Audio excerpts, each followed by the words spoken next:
Welcome, fellow night owl, to tonight's tranquil journey through the annals of history. As you settle in for a restful night's sleep, I invite you to join me on a voyage back to a time long past, an age of chivalry and castles, of kings and queens ruling vast realms from atop bejeweled thrones. Before we begin our tale, I'd love to know where in the world you're tuning in from tonight and what time of day it is in your corner of the globe. Feel free to leave a comment and share. It's always a delight to see the diversity of this sleepy, history-loving community. And if you enjoy these relaxing forays into yesteryear, consider subscribing so you never have trouble sleeping or relaxing again. Now make yourself comfortable, dear friend. Perhaps you're nestled beneath soft sheets or curled up on a cozy sofa. As your eyelids grow heavy and your breath slows, let my words carry you gently back through the centuries to an era both familiar and strange, where we'll peek behind the stone walls of great castles and into the lives of those who once dwelled within. Tonight, we travel to medieval Europe, spanning from the fall of Rome in the 5th century to the Renaissance blossoming of the 15th. It was a time of faith and superstition, of plagues and progress, of conquests and crusades.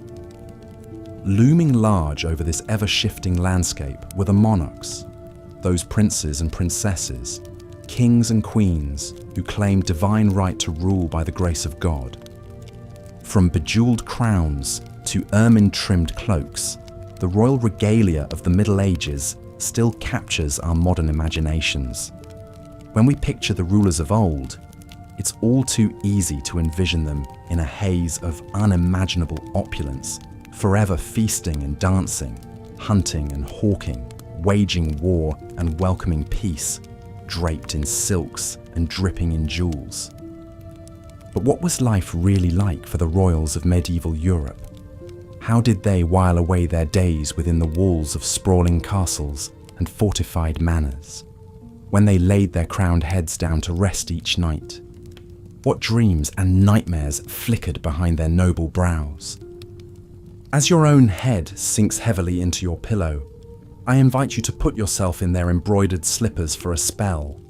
Imagine that you're a king or queen in the Middle Ages, born to a life of unimaginable privilege and power, but also one bound by duty, expectation, and tradition. Each choice you make will shape not just your own destiny, but the fate of kingdoms. So join me now, dear listener, as we tiptoe through echoing throne rooms and down torch-lit passageways, our footfalls softened by thick rushes strewn across cold stone. We'll eavesdrop on councils and ceremonies, feasts and festivals, births and betrothals. In the process, we may just discover that the royals of old were more human than the dusty pages of history might suggest. Our first stop will be the royal bedchamber itself, that most private of sanctums, where monarchs began and ended each day. As you nestle deeper into your own downy cocoon, let us draw back the heavy velvet drapes and greet the dawn as they might have, many centuries ago. Imagine, if you will, the first rays of sunlight creeping through an arrow-slit window, glinting off the gold threads of a finely wrought tapestry. A gently smouldering hearth lends the chamber a drowsy warmth, its flickering light dancing across the intricate carvings of a massive oak bed piled high with embroidered pillows and luxuriant furs. All is still, save for the measured breathing of the noble sleepers within. Before long, a gentle rapping at the door rouses the royal pair. It's the groom of the stool, that most intimate of courtiers, arriving to help the king with his morning ablutions. With great ceremony, the monarch is washed, dried, and dressed, layer upon sumptuous layer. The queen is tended to by her ladies-in-waiting, each one a high-born beauty vying for her favour. Devotions come next, as the king and queen are expected to set a pious example for their subjects. In a small private chapel, they kneel side by side to recite the morning offices, the Latin phrases well worn upon their tongues. The haze of incense and the glimmer of chalices induce an almost dreamlike state, a reminder that the right to rule is a divine mandate, and even the mightiest must humble themselves before God. But for all the ceremony, pomp, and prayer, medieval monarchs also had more worldly matters to attend to, and so, fortified by their faith, the king and queen emerged to face a day packed with courtly duties and obligations. As we've seen, despite their immense power and privilege, medieval monarchs were still very much human, with all the follies, fears, and foibles that entails. Their lives were defined as much by weighty duties as frivolous entertainments, as much by piety as politics. And perhaps no ruler better embodied these contradictions than the 12th century Queen Eleanor of Aquitaine. Born in 1122 to one of the wealthiest and most powerful families in France, the young Eleanor was the heiress to a vast domain that comprised nearly a third of the country. Beautiful, intelligent, and strong-willed, she was one of the most eligible bachelorettes in Europe. In 1137, at the tender age of 15, she wed the 17-year-old Prince Louis, heir to the French throne. It was a prestigious match, but not a happy one. The scholarly, pious Louis was ill-suited to the vivacious and worldly Eleanor. Nevertheless, when Louis's father died later that year, the teenage couple became King Louis VII and Queen Eleanor of France. Despite their differences, Eleanor joined Louis on the Second Crusade in 1147, leading a contingent of her own Aquitanian soldiers. This headstrong act was rather scandalous at the time. Crusading was thought to be the domain of men, not ladies. But Eleanor was no ordinary lady. Dressed in armor and mounted on a white horse, she cut a striking figure on the march to the Holy Land. Unfortunately, like most crusades, it ended in disappointment. The Christian armies failed to retake Jerusalem and returned home in defeat.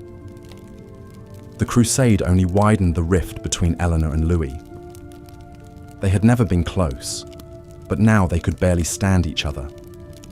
After 15 years of marriage and 2 daughters, the mismatched couple sought an annulment on grounds of consanguinity, being related by blood, a big taboo for the church. In reality, it was a thin excuse to get out of an unhappy marriage. The Pope granted the annulment in 1152, and at the age of 30, Eleanor found herself single and ready to mingle. She didn't stay single for long though. Just 2 months after her annulment, Eleanor married the strapping young Duke of Normandy and Count of Anjou, an 18-year-old fellow by the name of Henry Plantagenet. It was a whirlwind romance and a savvy political move. Through their union, Eleanor's lands were joined with Henry's, creating a powerful counterweight to the French crown. But that was just the beginning. When Henry's cousin King Stephen of England died in 1154, Henry pressed his claim to the English throne and became King Henry II, with Eleanor as his queen. At a stroke, the couple now ruled a vast empire that stretched from Scotland to the Pyrenees, the so-called Angevin Empire. Over the next 13 years, the fertile Eleanor would bear Henry 8 children, 5 sons and 3 daughters, including the future kings Richard the Lionheart and John Lackland of Magna Carta fame. However, all was not wedded bliss for the royal couple. Like Eleanor's first marriage, her second union was marked by conflict and strife. Henry was a serial philanderer, openly taking mistresses and siring illegitimate children. He was also a domineering and often cruel husband, restricting Eleanor's movements and limiting her authority. The fiercely independent Eleanor chafed at such treatment, and the marriage deteriorated into a Cold War. Things came to a head in 1173 when Eleanor's sons, prodded by their mother, rebelled against Henry in a bid for power. It was the ultimate dynastic betrayal. But the revolt sputtered out and Henry took his revenge. He captured Eleanor and imprisoned her for the next 16 years, locking her away in various royal castles. Her sons fared little better.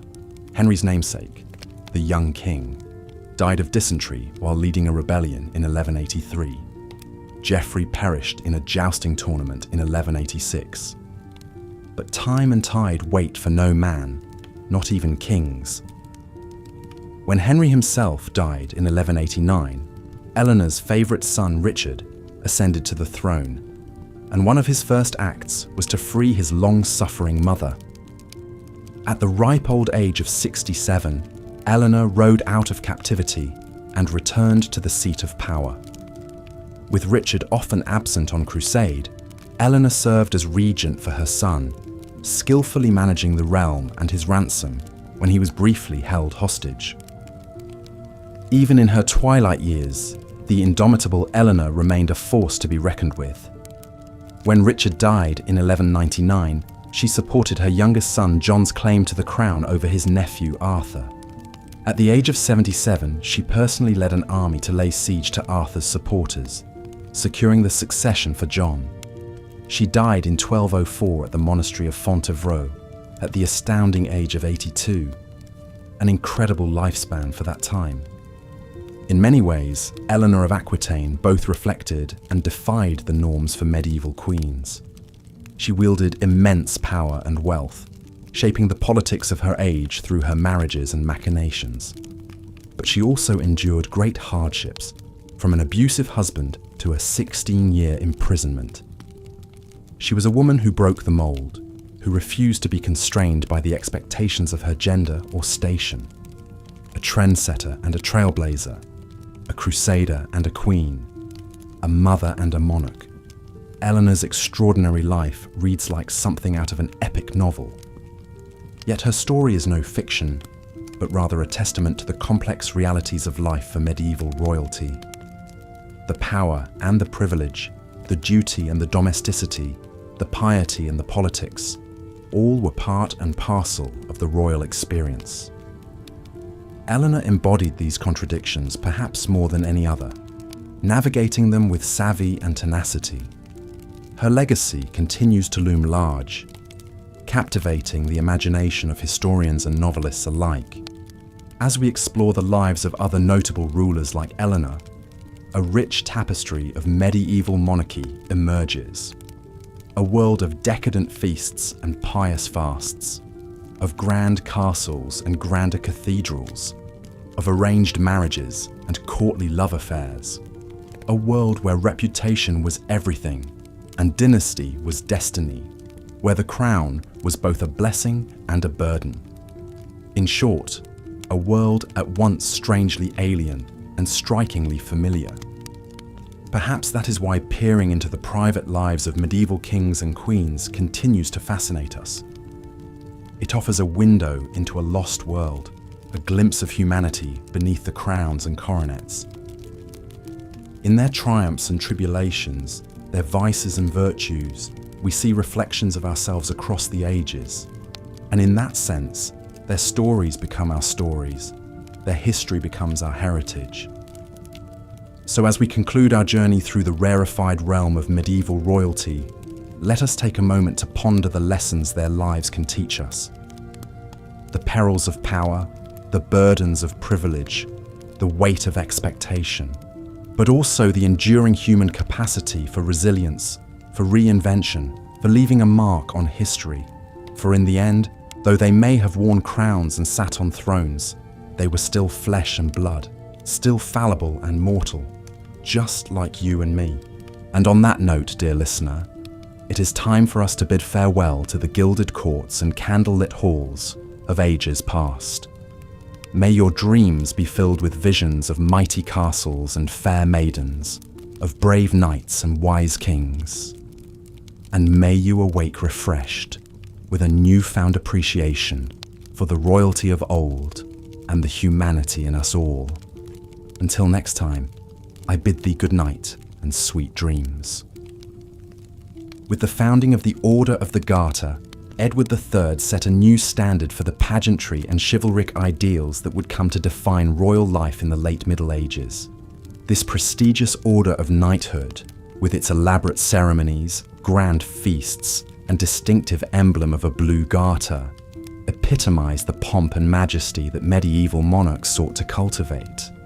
As we've seen, Edward and his Queen Philippa presided over a splendid court culture at Windsor Castle, surrounding themselves with the greatest artists, poets, and musicians of the age.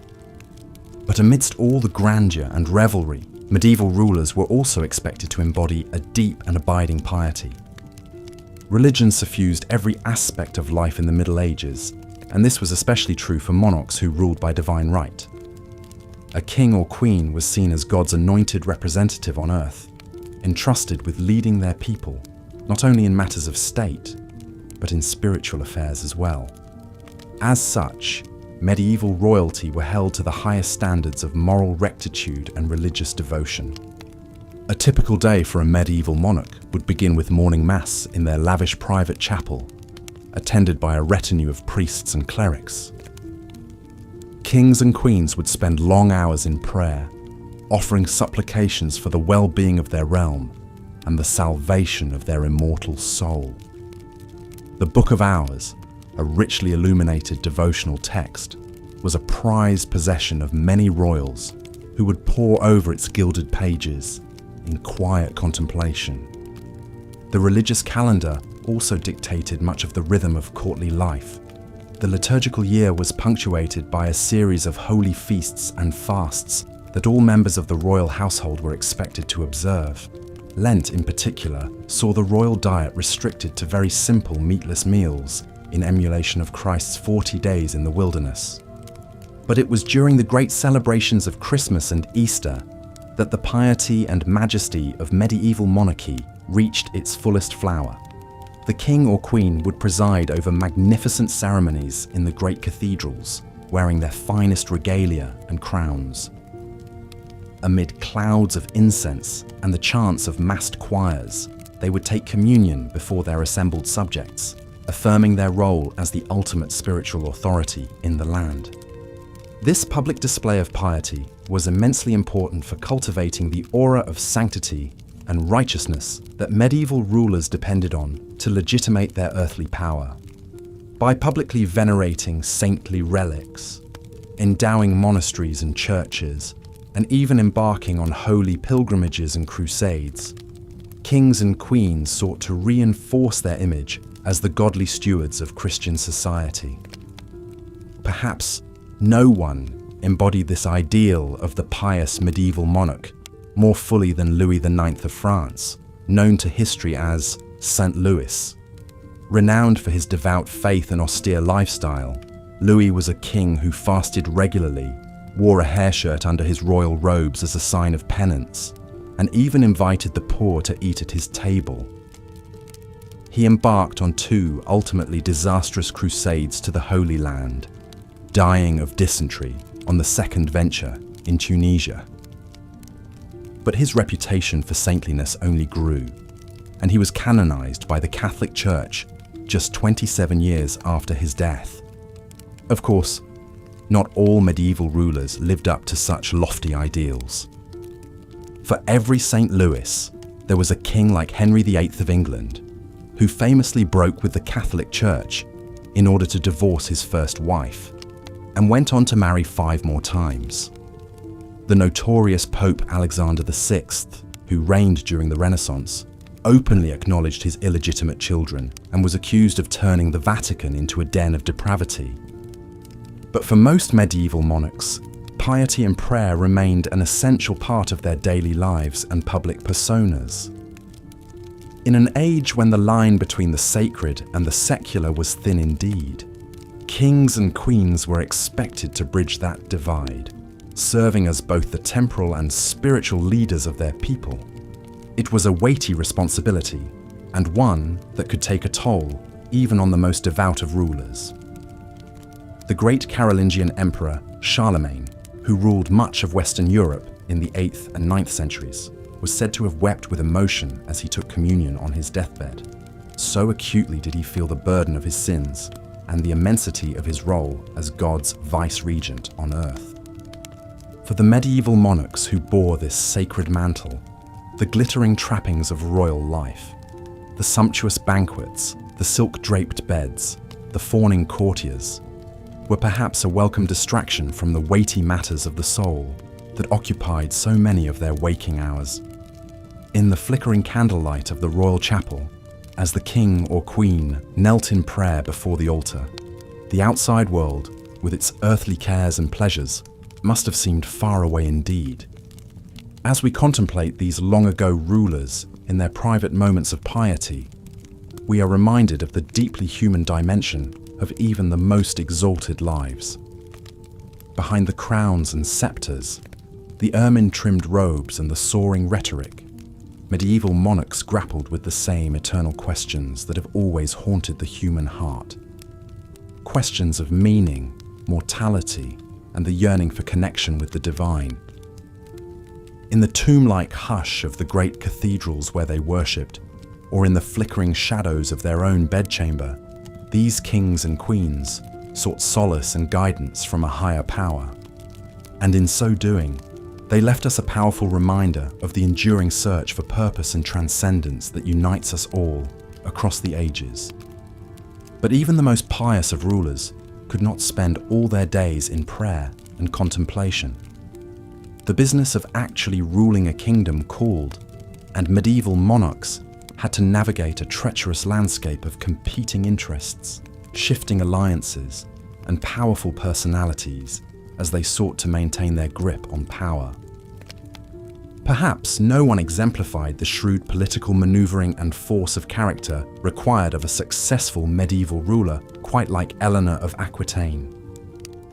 Born into a wealthy noble family in southwestern France in 1122, Eleanor was one of the most eligible bachelorettes in Europe when she inherited the vast duchy of Aquitaine in her own right at the tender age of 15.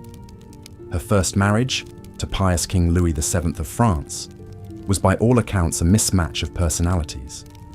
The worldly and cultured Eleanor found the ascetic Louis unbearably dull, and their relationship soured after she accompanied him on the ill-fated Second Crusade to the Holy Land. The expedition was a disaster, and rumours swirled that Eleanor had carried on an affair with her uncle, the dashing Raymond of Poitiers, while encamped in the shadow of the great walls of Antioch. When the royal couple returned to France, their marriage was effectively over, and in a shocking move for the time, the Pope granted Louis an annulment on the grounds of consanguinity, being too closely related. Eleanor, still only 28 years old, suddenly found herself once again the most desirable bride in Christendom. Her next match would prove far more consequential. Just 8 weeks after her annulment, Eleanor married the young Duke of Normandy, who also held vast territories in western France. His name was Henry Plantagenet, and 2 years later he would ascend to the throne of England as King Henry II, with Eleanor as his queen.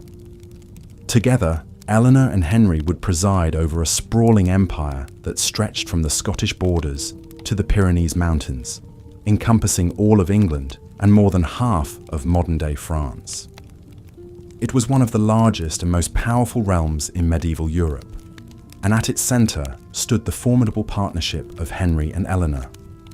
Over the course of their tempestuous 35-year marriage, the royal couple would have 8 children together, including 2 future kings of England, the legendary Richard the Lionheart and his treacherous brother John.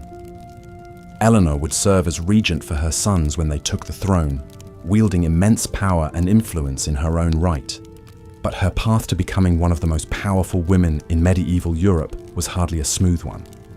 Eleanor and Henry's marriage was notoriously fractious, marked by infidelities, power struggles, and outright rebellion on the part of their sons, often with Eleanor's backing. In 1173, Eleanor's 3 eldest sons, young Henry, Richard, and Geoffrey, rose up against their father in a bid for greater autonomy and control over their own territories. Eleanor, who had long chafed under Henry's efforts to curtail her authority, sided with her sons in the revolt. But the rebellion was ultimately crushed, and Eleanor was captured while attempting to flee to France. An enraged Henry imprisoned her, keeping his queen under house arrest for the next 16 years. It was only after Henry's death in 1189 that Eleanor was finally freed by her son Richard, now King of England. Despite being nearly 70 years old, she lost no time in reasserting her political influence. When Richard set off on the Third Crusade shortly after his coronation, Eleanor served as regent in his absence, governing England with a firm hand. She would go on to outlive both Richard and his successor John, dying in 1204 at the remarkable age of 82. Eleanor's long and tumultuous life offers a fascinating glimpse into the complex realities of power and gender in the medieval world. As a woman who wielded immense influence in her own right, as a wealthy heiress, queen consort, regent, and mother of kings, Eleanor defied many of the constraints placed on her sex in an intensely patriarchal society.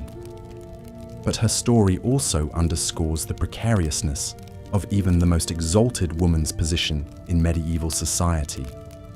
For all her wealth and influence, Eleanor was still ultimately subject to the will of the men around her.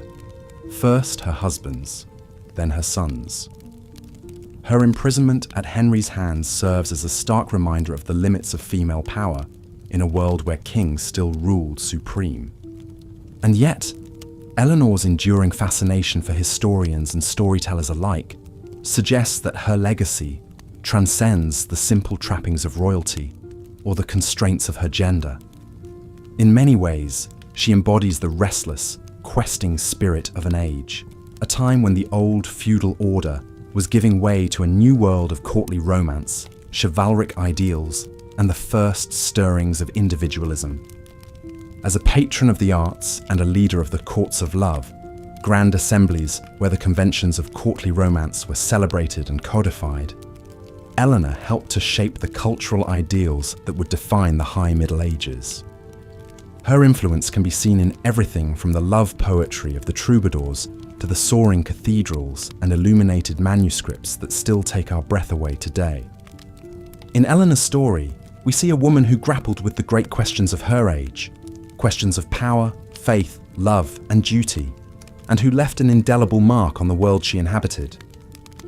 Hers is a tale of ambition and intrigue, of passion and politics, of the struggle to assert oneself in a world that was not always kind to strong-willed women.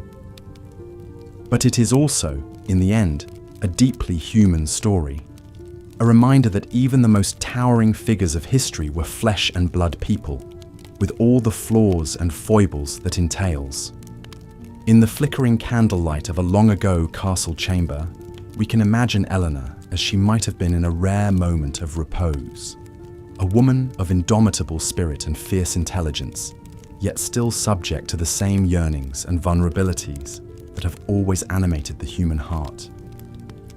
As we drift off to sleep, let us dream of Eleanor and her world, a world of crenellated battlements and fluttering banners, of soaring cathedrals and scented gardens, of love and war and the eternal dance of power. And let us remember too that the great sweep of history is ultimately woven from the countless strands of individual lives, each one a story waiting to be told, a legacy waiting to be remembered in the stillness of the night. As we've seen, the lives of medieval monarchs were steeped in extravagance and pageantry, yet also heavily circumscribed by rigid expectations and weighty responsibilities. For all the grandeur of their castles and courts, kings and queens faced a daily existence that was in many ways far from enviable. Take Eleanor of Aquitaine, for instance. Born into wealth and privilege as the heiress to a vast duchy, she became Queen of France at the tender age of 15, upon her marriage to King Louis VII. The young couple embarked on the ill-fated Second Crusade together, a grueling journey across thousands of miles that ended in military failure and personal estrangement. After 15 years of marriage and the birth of 2 daughters, Eleanor and Louis's union was annulled on grounds of consanguinity. But Eleanor's story was far from over. Just 8 weeks later, she married the young Duke of Normandy and Count of Anjou, who shortly thereafter ascended the throne as King Henry II of England. As Queen once again, Eleanor proved a formidable political presence, governing England as regent during Henry's long absences and bearing him 8 children, including the future kings Richard the Lionheart and John Lackland. Yet for all her power and influence, Eleanor's life was tumultuous and constricted by the politics of the day. Her marriage to Henry grew increasingly fractious, and she eventually incited her sons to rebel against their father, a transgression for which she spent 16 years under house arrest. In the end, she outlived both her husbands and all but 2 of her 10 children, dying at the ripe old age of 82 as the Queen Mother and one of the great survivors of the age. Eleanor's remarkable tale highlights the precarious position in which even the most blue-blooded of medieval women found themselves. Subject to the authority of fathers, husbands and sons, queens could wield significant influence from behind the scenes, but always at the risk of censure or punishment for overstepping their bounds. The personal was deeply political, and a royal woman's choice of spouse or ability to produce heirs could spell the difference between dynastic glory and ruin. This was certainly the case for Empress Matilda, the daughter of England's King Henry I. Groomed for greatness from a young age, Matilda was married off to the Holy Roman Emperor as a teenager, and later recalled to England to be named her father's heir after the death of her brother in a shipwreck. But the barons balked at accepting a woman as their ruler, and when Henry died, Matilda's cousin Stephen of Blois rushed to seize the throne, plunging England into a nearly 20-year civil war known as the Anarchy. Matilda fought fiercely for what she saw as her birthright, rallying troops to her cause, and even escaping a castle under siege by being lowered down the walls in a coffin. She came tantalizingly close to the crown, entering London in triumph and preparing for her coronation. But the fickle citizens soon turned on her, and she was chased out of the city, never to return. In the end, Matilda was forced to settle for seeing her son, the future Henry II, recognised as Stephen's successor, a diplomatic resolution to England's turmoil, but a personally disappointing outcome for a woman who had fought so long and hard to be queen in her own right. The stories of Eleanor and Matilda offer a poignant reminder of the limitations medieval women faced, even at the very apex of society. Queens and empresses might accrue fabulous wealth and wield considerable influence, but their agency was always contingent on the forbearance of the men around them. In a world where martial prowess was the ultimate source of authority, female rulers were only ever regents or intercessors, never truly secure on their thrones. Yet if the political sphere was largely closed off to them, medieval royal women could and did find other outlets for their ambitions. Many carved out significant roles for themselves as patrons of the arts, commissioning magnificent works of art and architecture to adorn their palaces and glorify their memories. Eleanor of Aquitaine was a noted sponsor of troubadours and poets, presiding over a glittering court culture that helped define the early medieval vogue for courtly love. Other queens took a more active role in the religious life of their realms, founding abbeys and monasteries, going on pilgrimages, and even leading crusades, as Eleanor did alongside her first husband. The church offered a rare space where royal women could exercise a degree of autonomy and spiritual authority, even as it relegated them to a subordinate position in the social order. Of course, not all medieval monarchs were as outsized characters as Eleanor or Matilda. For every ruler who left an indelible mark on the historical record, there were scores more who lived and died in relative obscurity, their names recorded only in dry chronicles and faded pedigrees. These forgotten sovereigns may not have shifted the course of nations, but their experiences too are crucial for understanding what life was like for royalty in an age far removed from our own. Consider, for instance, the daily routine of an average medieval king. Although we might think of royal schedules today as jam-packed with court ceremonials, diplomatic engagements, and affairs of state, the reality in medieval times was often considerably more slothful. While the typical day would open with mass at dawn, and perhaps some dispensation of justice or audiences with courtiers, Many monarchs spent long stretches in sybaritic ease, drifting from banquet to hunt to gaming table in a haze of idle pleasure-seeking. Writing in the 12th century, the chronicler Walter Map described a royal feast with more than a hint of moralistic judgment. In the midst of wanton joys and unbridled pleasures, with jesters and minstrels, dishes and delicacies fit for kings, dancers and jugglers, all shame was cast aside, all modesty abandoned, and day was turned into night by the torches' flare, and the air resounded with shouts and acclamations. Behind the bluster, one can detect a very human vulnerability. For all their license to indulge in feasts and frivolities, medieval monarchs were expected to live up to nearly impossible ideals of nobility, piety, and honor. They were supposed to be generous patrons, fierce warriors, wise judges, and unimpeachable moral examples, all while navigating the treacherous currents of court politics and dynastic rivalry. It's little wonder that so many sought refuge in life's fleeting pleasures or clung to the comforts of religion. At the end of the day, perhaps that is what is most striking about the medieval monarchical experience. Not its distance from our own, but its fundamental humanity. Peeling back the ermine robes and shining crowns, one finds people not so different from ourselves.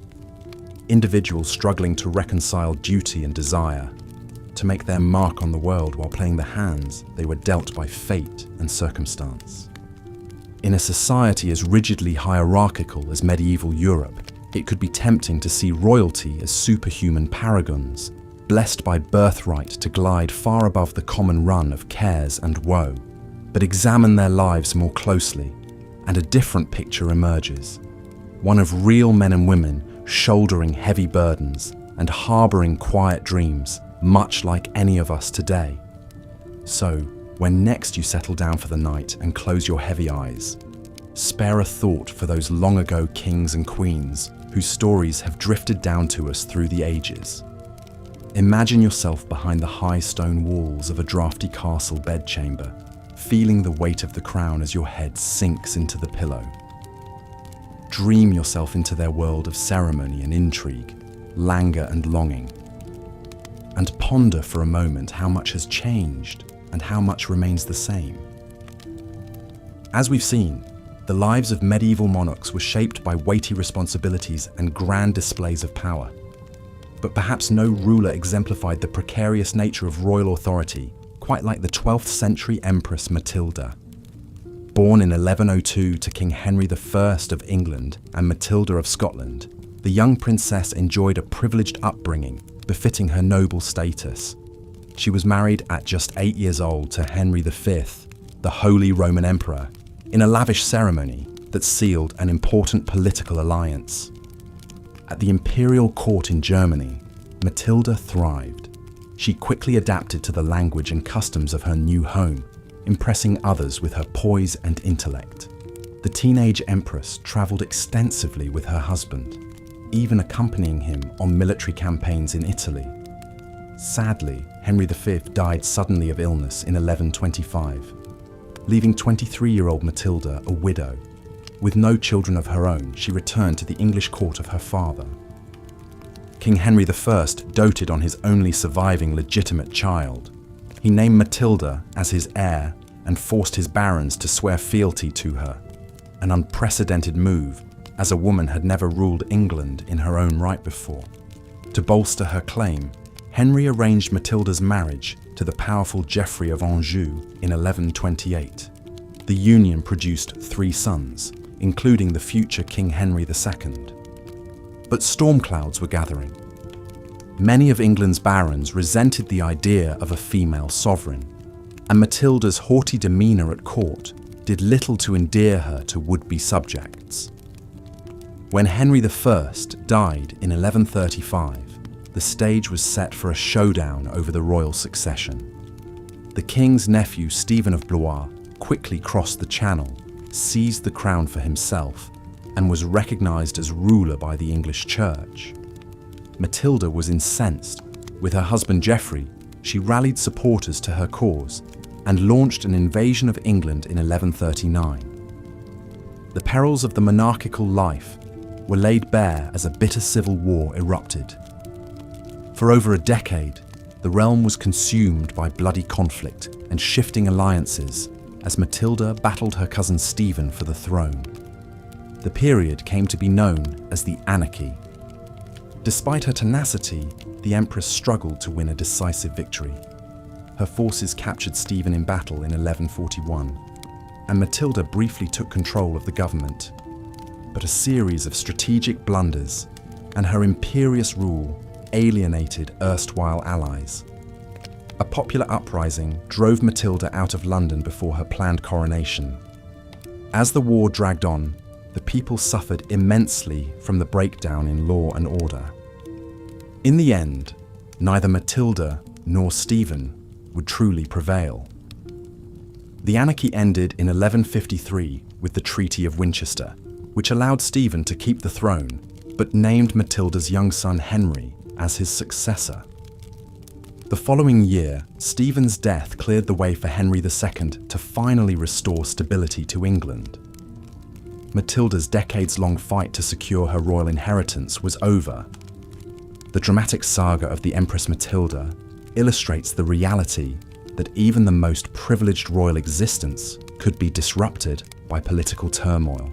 Matilda was born into power and groomed for greatness, but her sex and stubborn personality ultimately hindered her path to the crown. While she never ruled in her own name, Matilda's lifelong quest to secure the throne laid the foundation for the Plantagenet dynasty that would dominate England for over 300 years.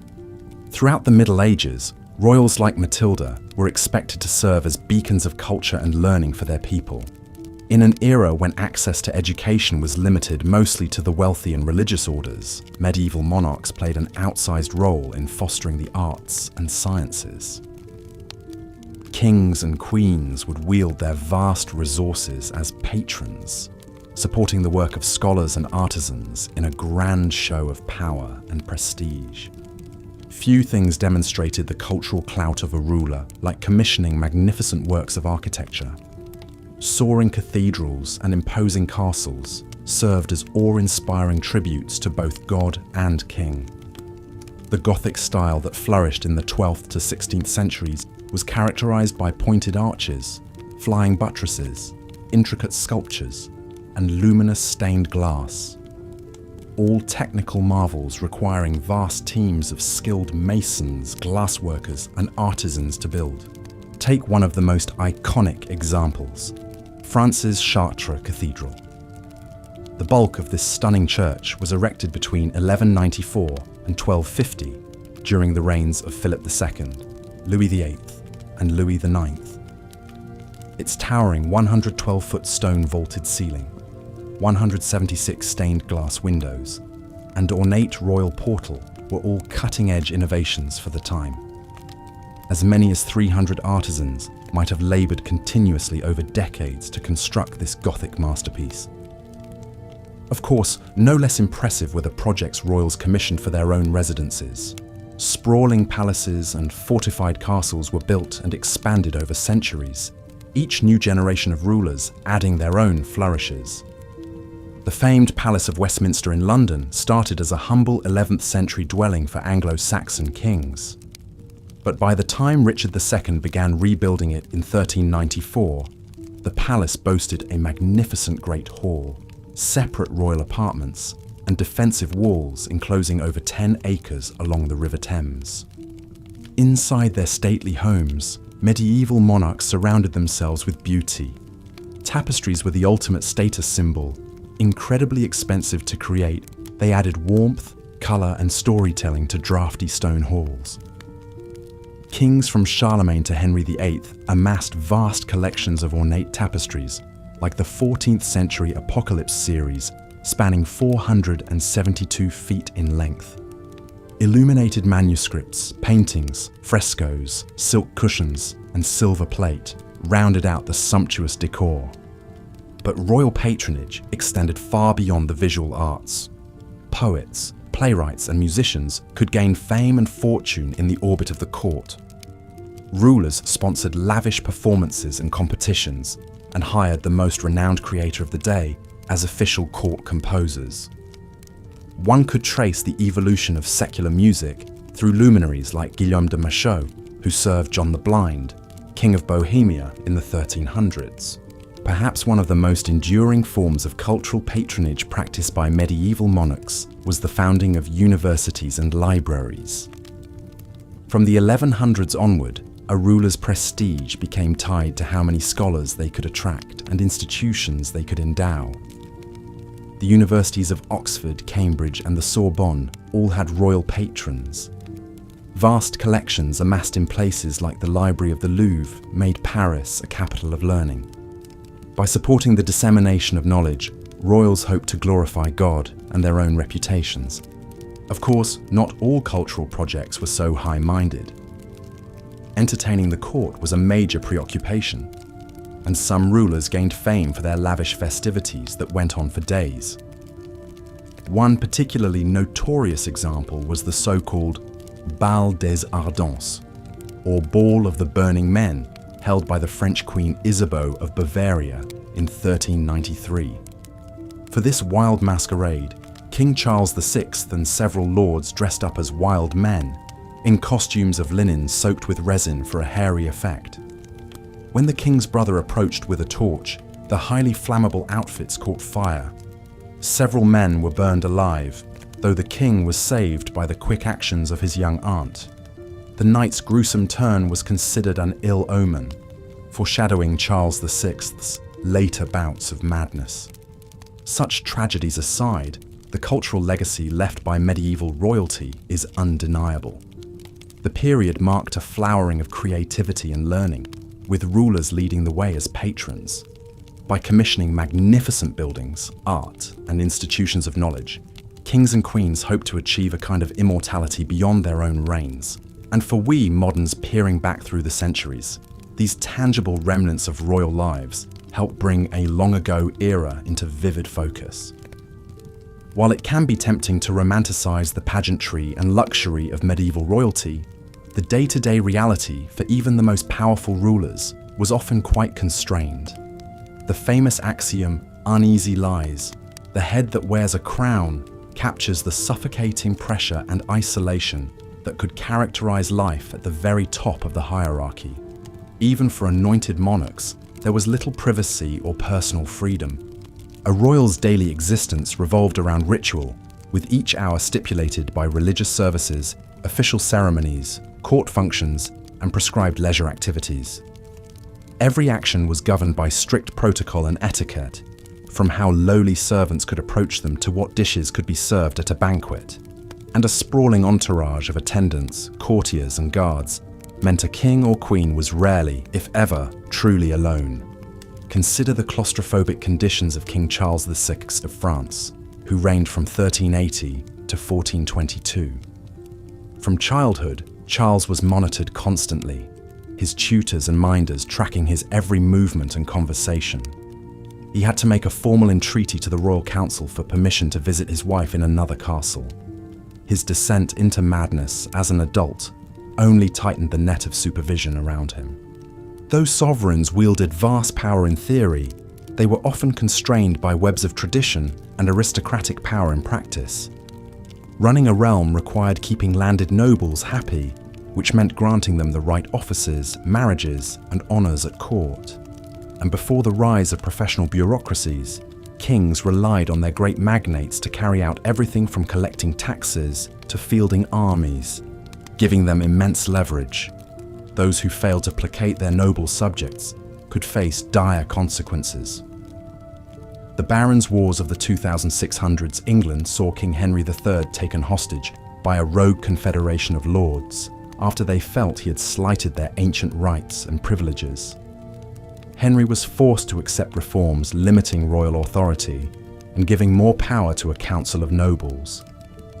The crown's dependence on the goodwill of aristocrats was laid bare. The most intimate aspects of a ruler's life were dictated by politics as well. Marriages, especially for women, were almost always arranged with diplomatic aims in mind. Kings and queens were seen as valuable pieces on the dynastic chessboard, used to seal alliances or territorial claims. The wishes of the betrothed were rarely a factor. Princes and princesses often met their new spouses for the first time at the altar. Once wed, a royal couple's chief duty was to produce heirs to continue the dynasty. This pressure was especially intense for women, whose worth was often measured by their fertility.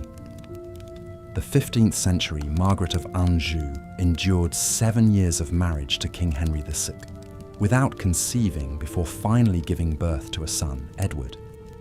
But when the long-awaited prince was disinherited amid the Wars of the Roses, Margaret transformed into a fierce warrior, leading armies into battle on his behalf.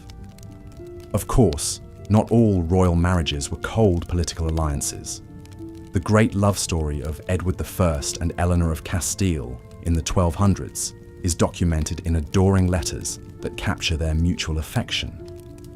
And the 14th century saw the reign of the princes in the Tower, the devoted Edward II and his friend Piers Gaveston, who shared an emotional and perhaps romantic bond. But even these relationships played out on a public stage, subject to the scrutiny of courtiers.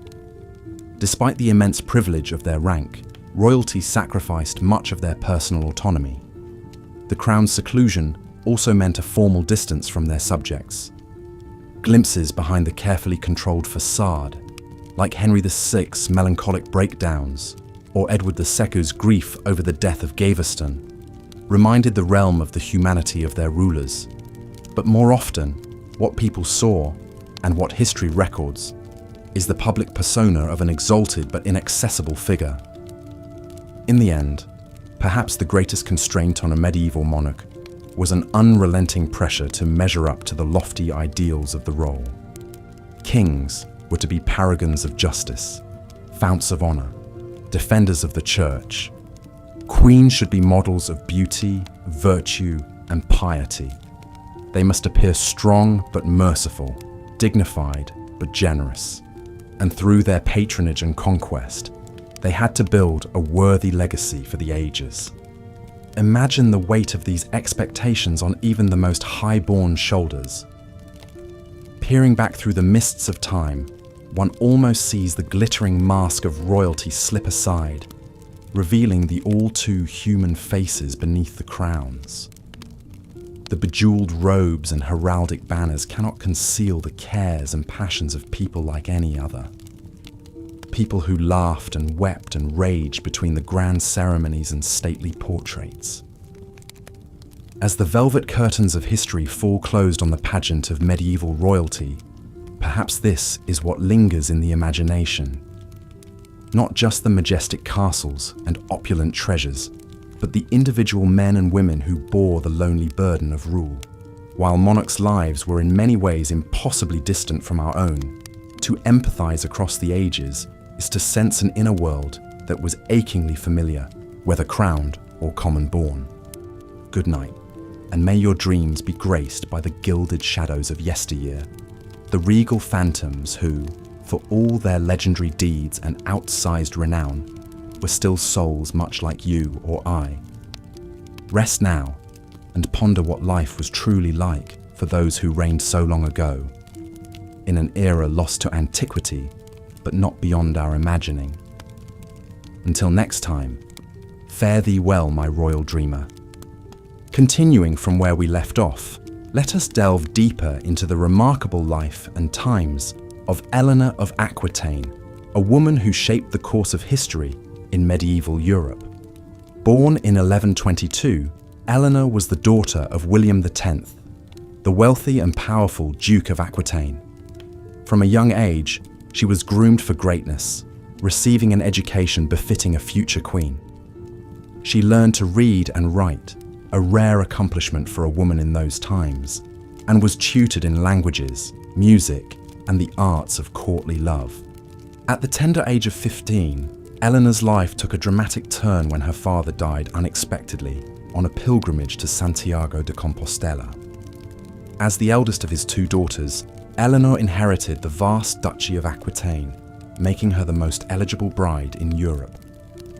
Suitors from far and wide sought her hand in marriage, vying for the chance to control her immense wealth and territory. In the end, it was Louis VII, the young King of France, who won Eleanor's hand. They were married in 1137, just a few months after Louis had ascended to the throne. At first, the union seemed a happy one, with Eleanor bringing a much-needed infusion of wealth and culture to the French court. She introduced the troubadour tradition of courtly love, sponsoring poets and musicians who sang of chivalry and romance.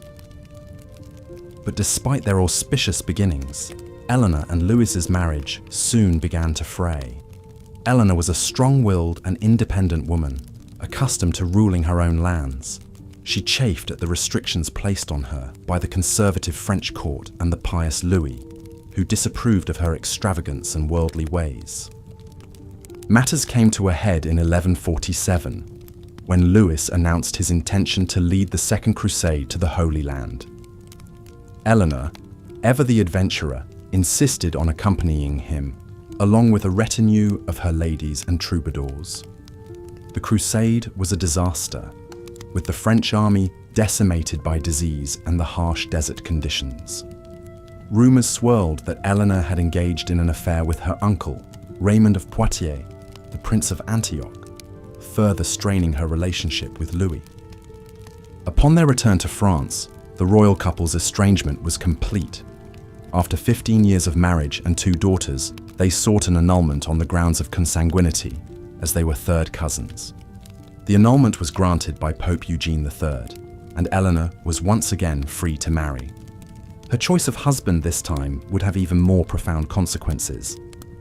Just 8 weeks after her annulment, Eleanor married Henry Plantagenet, Duke of Normandy and Count of Anjou, who stood to inherit the English throne. Their union created a vast empire that stretched from the Scottish border to the Pyrenees, and would eventually give rise to the Plantagenet dynasty that ruled England for more than 300 years. As Queen of England, Eleanor proved a formidable consort to Henry II. She bore him 8 children, including 5 sons, and served as regent when Henry was away on campaign. She continued to patronize the arts and learning, and is credited with establishing the Court of Love at Poitiers, where troubadours and poets gathered to debate the finer points of courtly romance. But Eleanor's relationship with Henry, like her marriage to Louis, was tempestuous. Henry was a notorious womanizer, fathering numerous illegitimate children, and the couple often quarreled over matters of state. In 1173, Eleanor's sons, led by the eldest Henry the Young King, rebelled against their father, seeking greater power and autonomy. Eleanor supported her sons in the revolt, which ultimately failed. As punishment, Henry had Eleanor imprisoned for the next 16 years, moving her from castle to castle to prevent any further plots. It was not until Henry's death in 1189 that Eleanor was finally released from captivity. By then, she was 67 years old, but her indomitable spirit was undiminished. She outlived Henry by 15 years, serving as a trusted advisor to her sons Richard I and John, who both became kings of England. She undertook diplomatic missions, negotiated treaties and alliances, and even traveled to Spain to choose a bride for her grandson, the future Louis VIII of France. Eleanor's legacy as a patron of the arts and a champion of courtly love endured long after her death in 1204, at the ripe old age of 82. The troubadour tradition she helped to establish spread throughout Europe, influencing poetry, music, and literature for centuries to come. Her descendants, the Plantagenets, would go on to shape the course of English history, giving rise to such legendary figures as Edward I, Edward III, and Richard III. In many ways, Eleanor of Aquitaine epitomized the contradictions and complexities of life for medieval royalty. She was a woman of immense power and influence, yet she was also subject to the whims and desires of the men in her life. She was a patron of the arts and a champion of courtly love, yet she was also a shrewd political operator who used her wealth and connections to advance her own interests. and those of her children. Through her long and eventful life, Eleanor navigated the treacherous waters of medieval politics with skill and determination, leaving an indelible mark on the history of England and France. She remains a fascinating figure to this day, a woman who defied the conventions of her time and left a legacy that endures more than 800 years after her death. As we move on to explore other aspects of royal life in medieval times, it's worth keeping Eleanor's story in mind. Hers was a life of privilege and power, yet also one of great challenges and adversity. In her triumphs and her struggles, she reflects the larger themes and trends that shaped the lives of medieval monarchs, from the weighty responsibilities of rulership to the personal sacrifices and compromises that came with the crown. So let us now turn our attention to those responsibilities and sacrifices and examine more closely the unique lifestyle of royalty in the Middle Ages.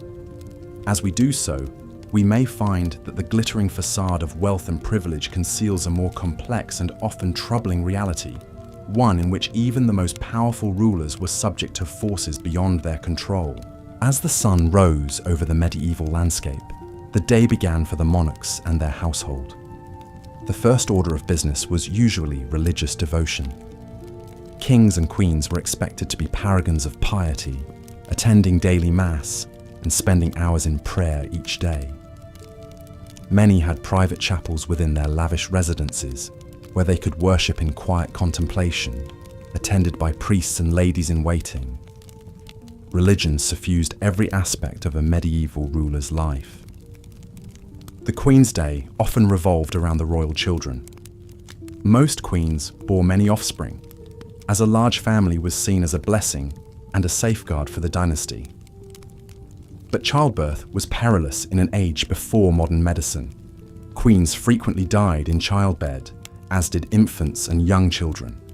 Those princes and princesses who survived enjoyed a privileged but often short childhood. Royal children were usually raised separately from their parents, in a different part of the palace or even a separate residence altogether. There, they were tended to by an extensive staff of nurses, tutors, servants, and companions. A princess would learn domestic skills like needlework, as well as dancing, music, and social graces. Education for princes was rather more expansive, including military training, as well as academic subjects like languages, mathematics, law, and history. All were rigorously schooled in religion and courtly etiquette.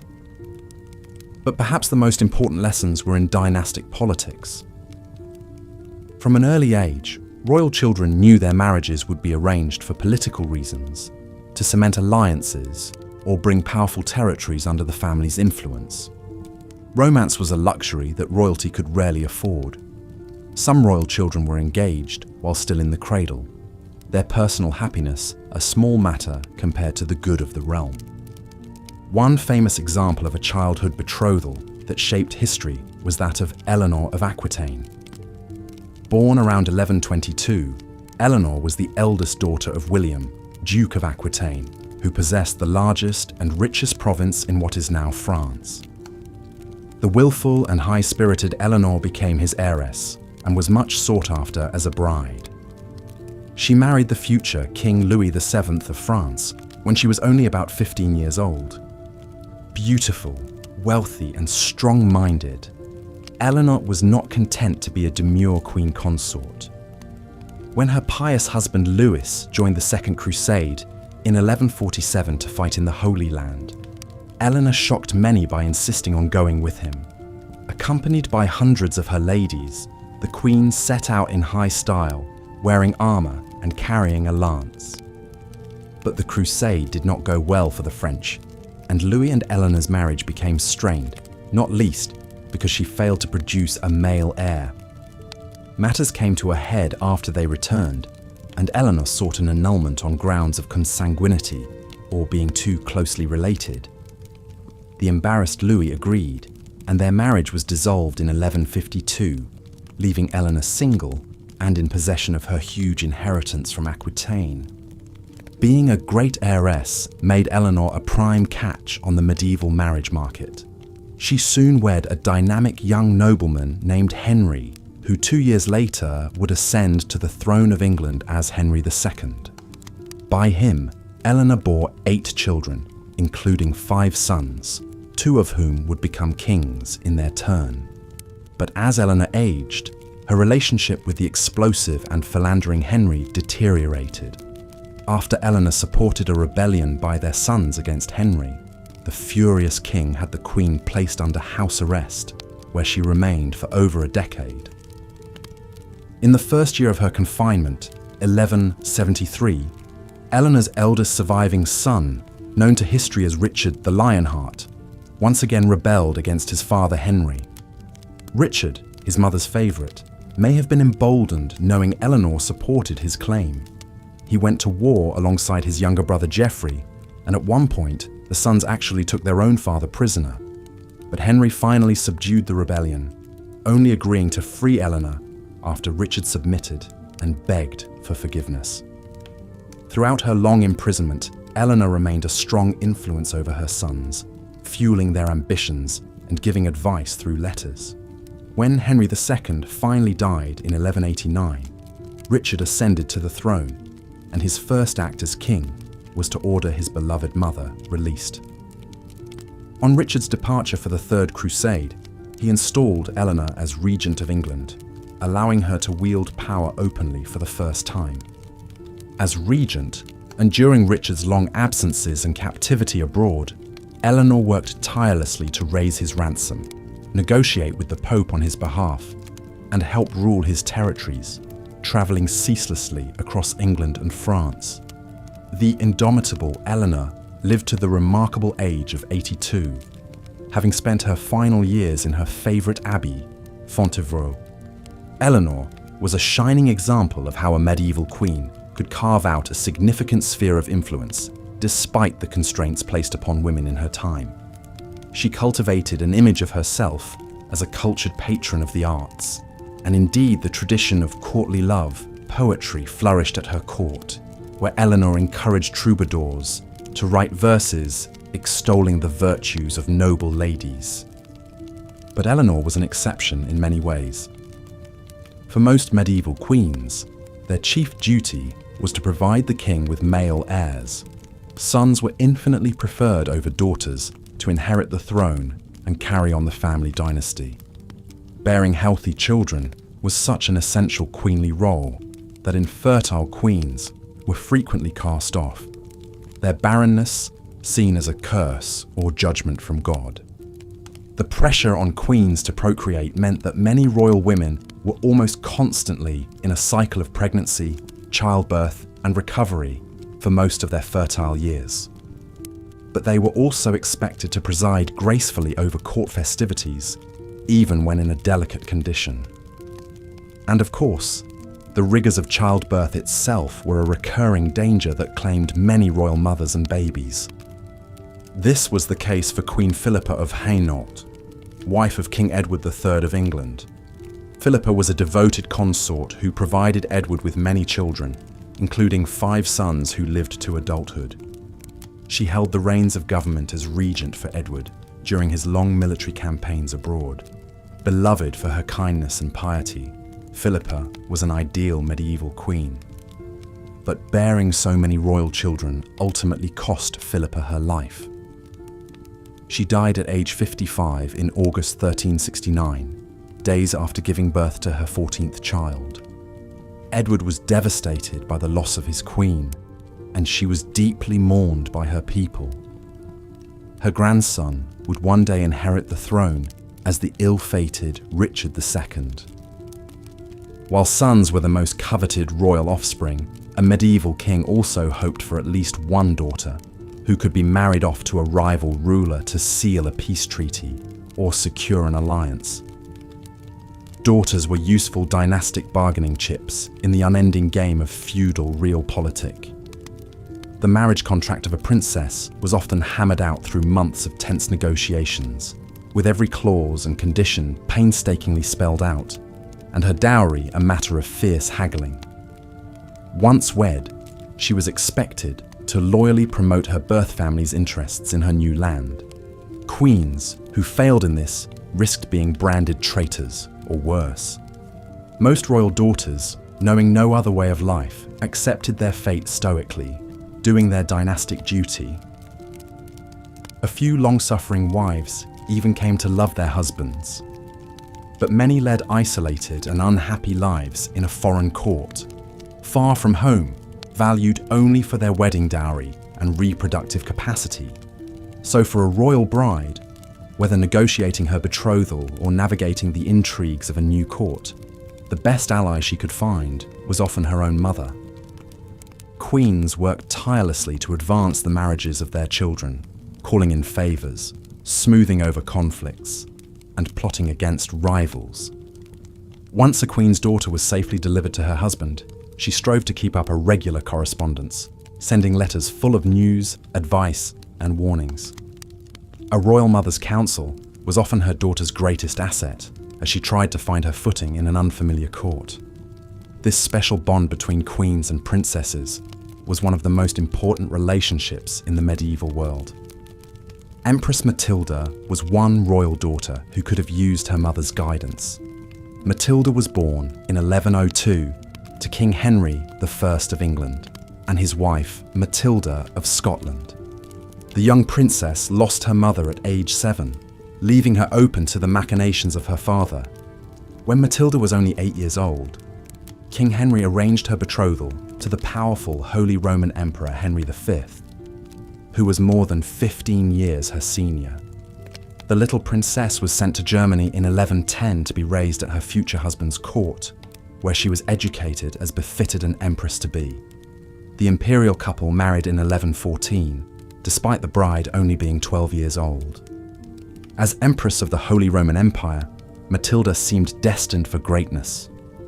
But her husband died in 1125 after only 11 years of marriage.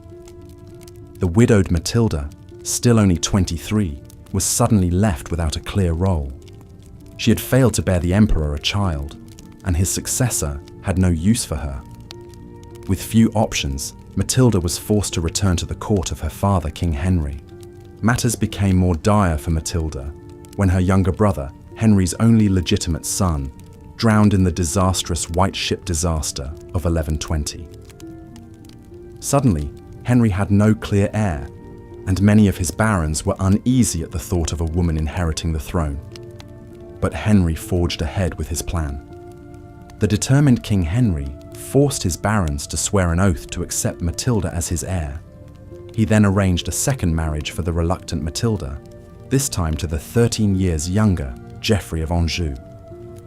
It was a tempestuous match, with the arrogant Matilda and proud Geoffrey frequently quarrelling.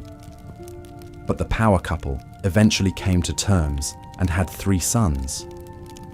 When Henry I died in 1135, it seemed that Matilda's path to the English throne was clear, with Geoffrey acting as her consort and protector. But many of the barons went back on their oath to Henry, and the throne was instead claimed by Henry's charming nephew, Stephen of Blois. Matilda was outraged at being passed over. She rallied troops and supporters, leading them in an invasion of England in 1139. Matilda captured Stephen in battle in 1141, and for a few months actually ruled in London as Lady of the English. But her haughty demeanour alienated the citizens, and she was soon forced to flee as Stephen's allies rallied. The resulting civil war and breakdown of royal authority as Stephen and Matilda's factions vied for control became known as the Anarchy. For nearly 20 years, the two rivals continued to struggle and maneuver for advantage as the kingdom erupted in bloodshed and chaos. Contemporary chroniclers lamented that Christ and his saints slept as the war dragged on. Finally, in 1153, the exhausted parties reached a compromise called the Treaty of Winchester.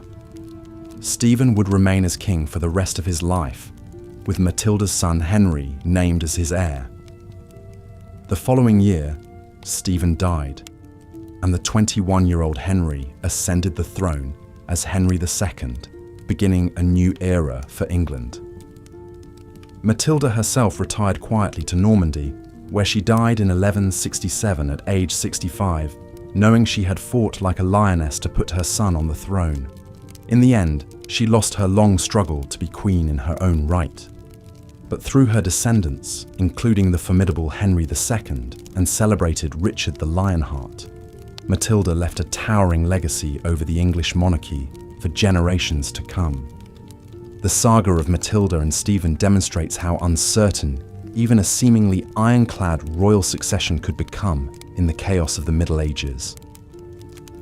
With life expectancy so much lower than today, the death of a king could plunge a realm into disarray if the heir was too young, absent, or disputed. Queens like Eleanor of Aquitaine and Empress Matilda, who lived long enough, could wield great influence as queen mothers and regents for underage sons. Matilda's daughter-in-law Eleanor of Aquitaine was especially skilled at using her power behind the throne to steer events, even dominating the royal court for a time. But such a prominent role for women was the exception rather than the rule in the deeply patriarchal society of medieval Europe. Women, even royal ones, were meant to be submissive, pious, and decorous, modeling the virtues of the ideal courtly lady. Those queens who openly flouted these expectations, asserting themselves too strongly into the male spheres of governance and warfare, frequently met with criticism and censure. Chroniclers denounced them as unnaturally ambitious viragos overstepping their proper womanly role. This was the case with Queen Isabella of France, wife of Edward II of England. Isabella, beautiful and clever, despised her ineffectual, pleasure-loving husband and his male favourites, who held undue influence at court. In 1325, Isabella fled to France, where she took a lover, the ambitious nobleman Roger Mortimer.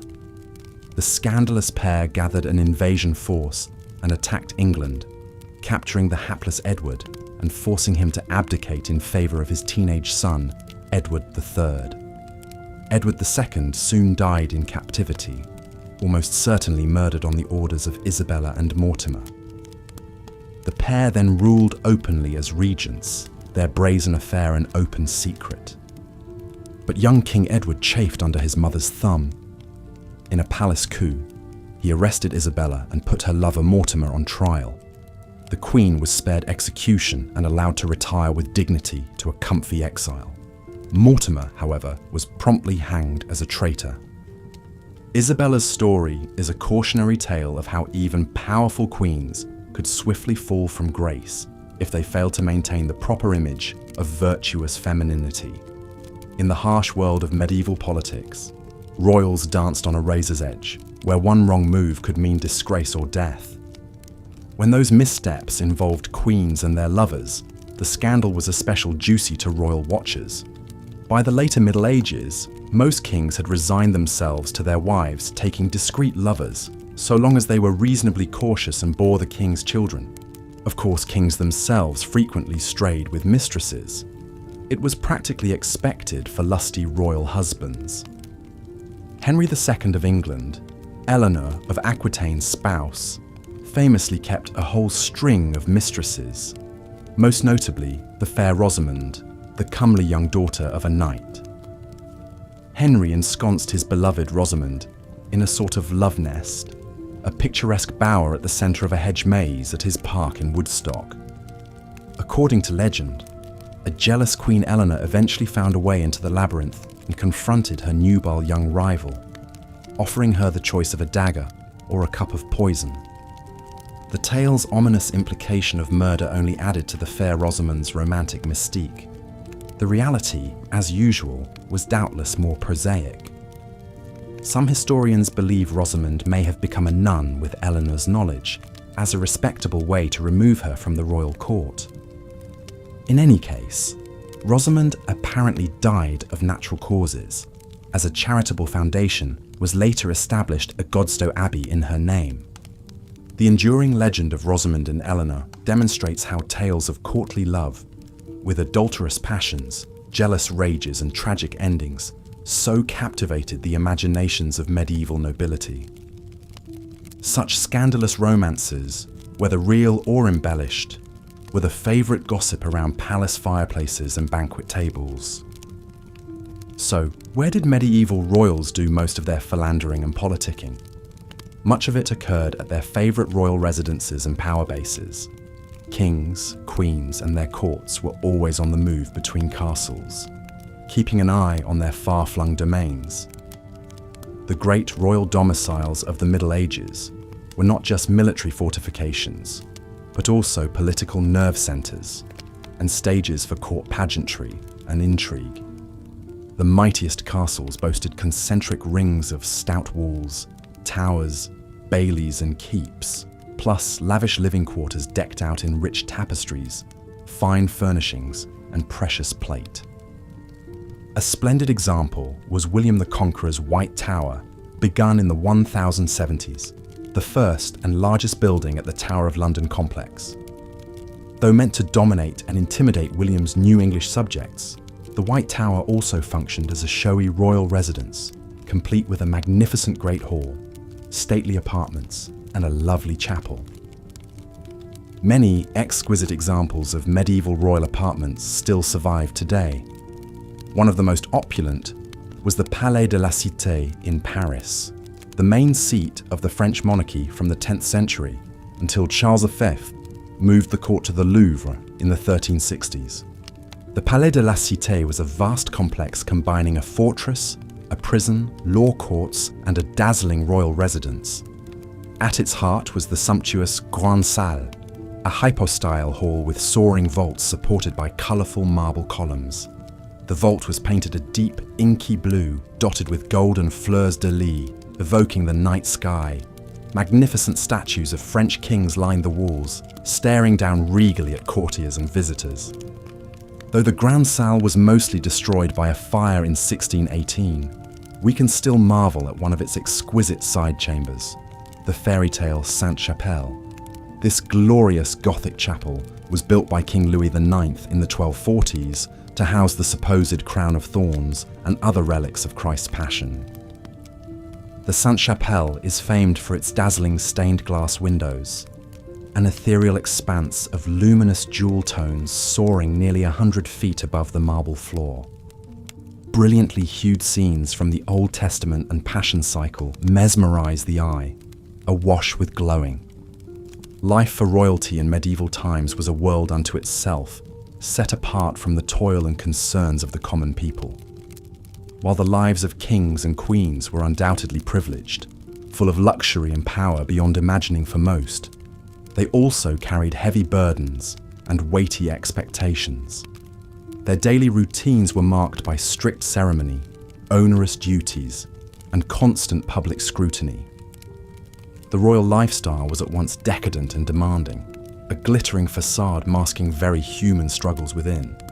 Perhaps no monarch better embodies the paradoxes of royalty than Queen Philippa of England, devoted wife of Edward III and mother to no less than 12 children.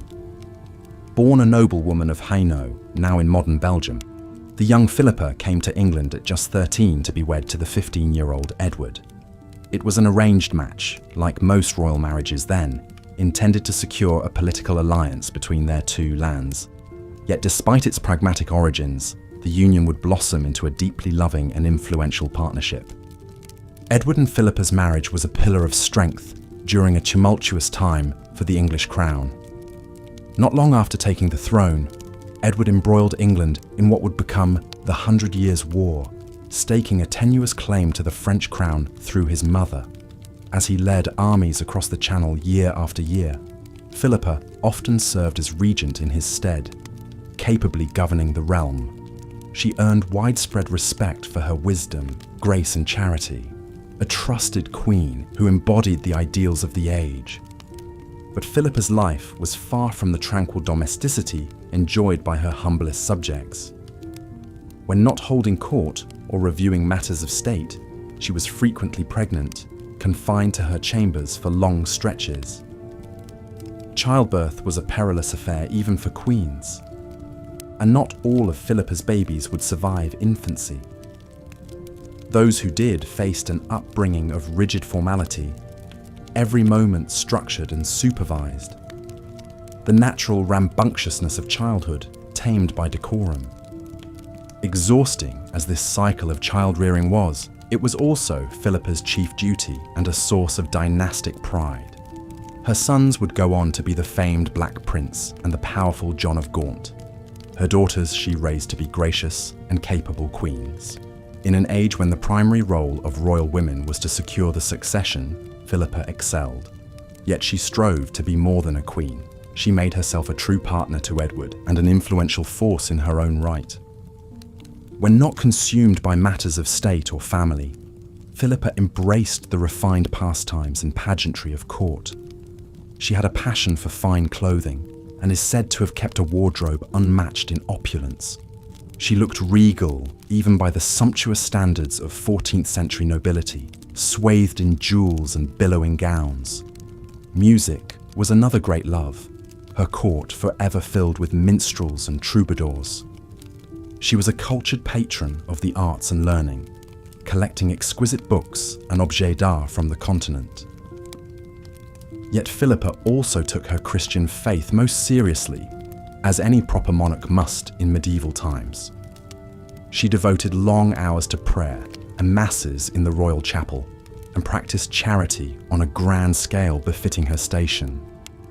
Her touching concern for the poor was much remarked upon, and convents, hospitals, and almshouses across England enjoyed her support.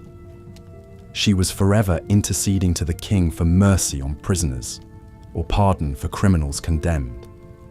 Hers was a gentle and moderating influence on the throne.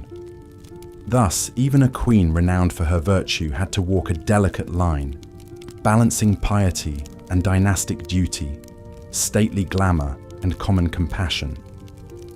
Whether ensconced in sumptuous apartments attended by scores of ladies or on her knees in solemn prayer, Philippa had to be every inch the queen at all times, gracious but commanding, admirable from every angle. Edward appeared to adore her, remained relatively faithful, and mourned her most deeply at her passing. Yet he would take a mistress in her lifetime. One could only expect so much of a king. This was the central paradox of a queen's life. She must project an image of unassailable majesty, yet in truth, even her marriage was a political contract first and foremost. She must bear as many heirs as she could and raise them to rule, yet forever live apart from them and their simple childhood delights. She must act as intercessor for her people, yet never forget her place far above them. She enjoyed comforts and luxuries unthinkable to most, yet kingly whims might negate them at any time.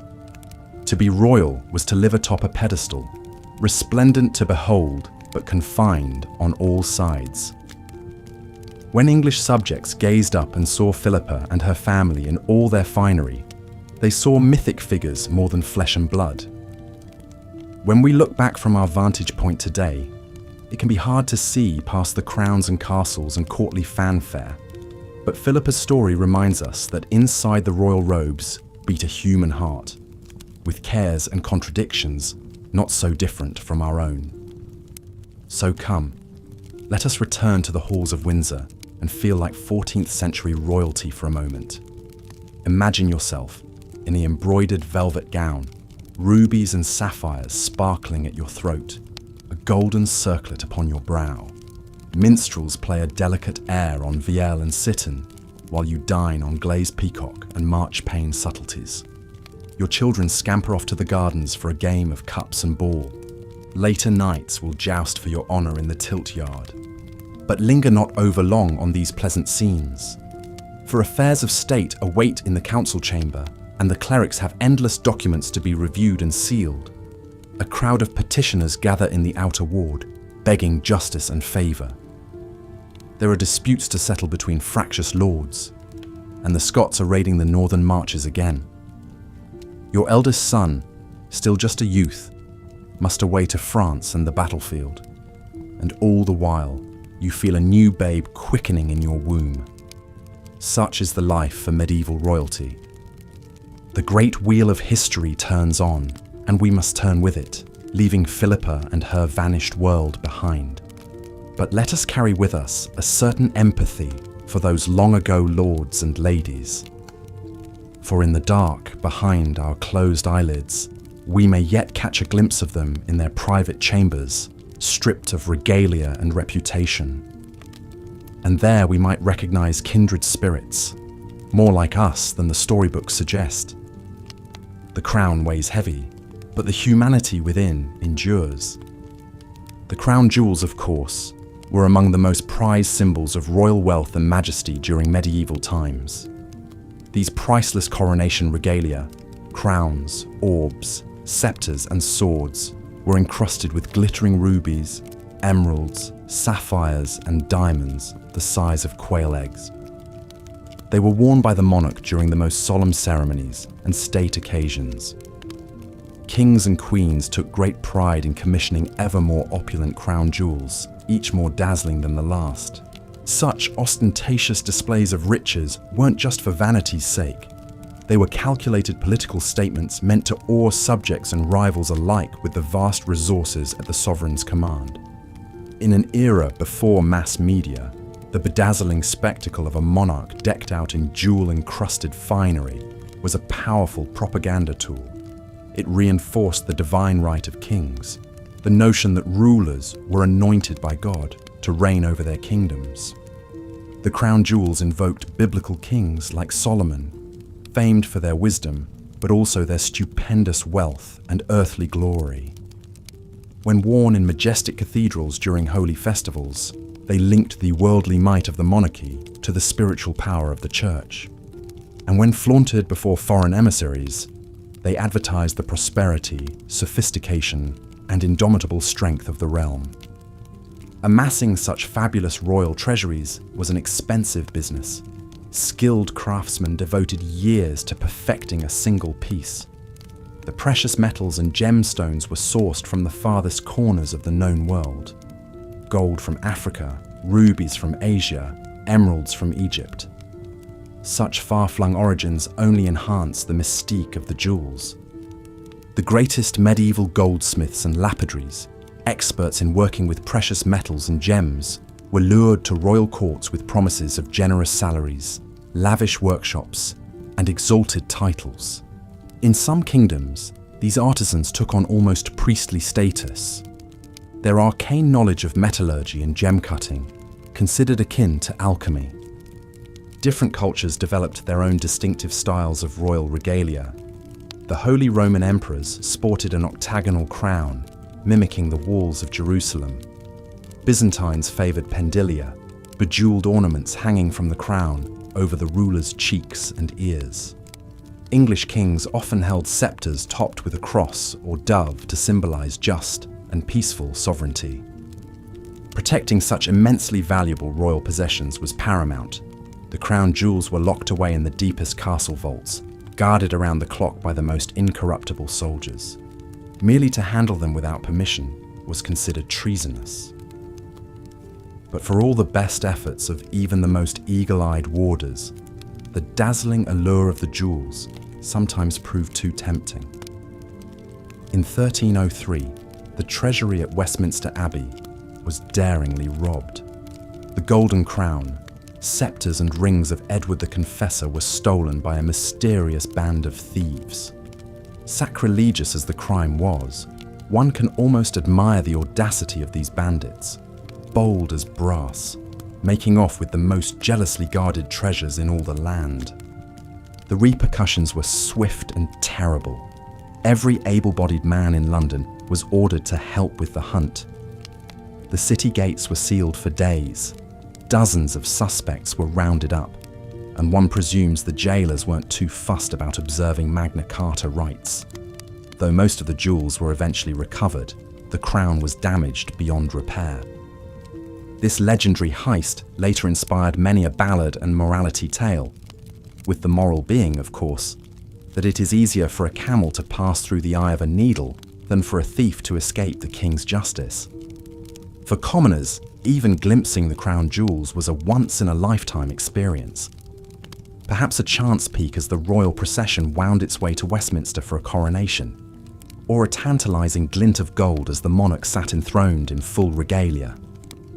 Ironically then, For most medieval folk, the royal crown jewels were like that famous Arthurian quest object, a glimpse of the Holy Grail, radiant and otherworldly, but forever out of reach behind castle walls.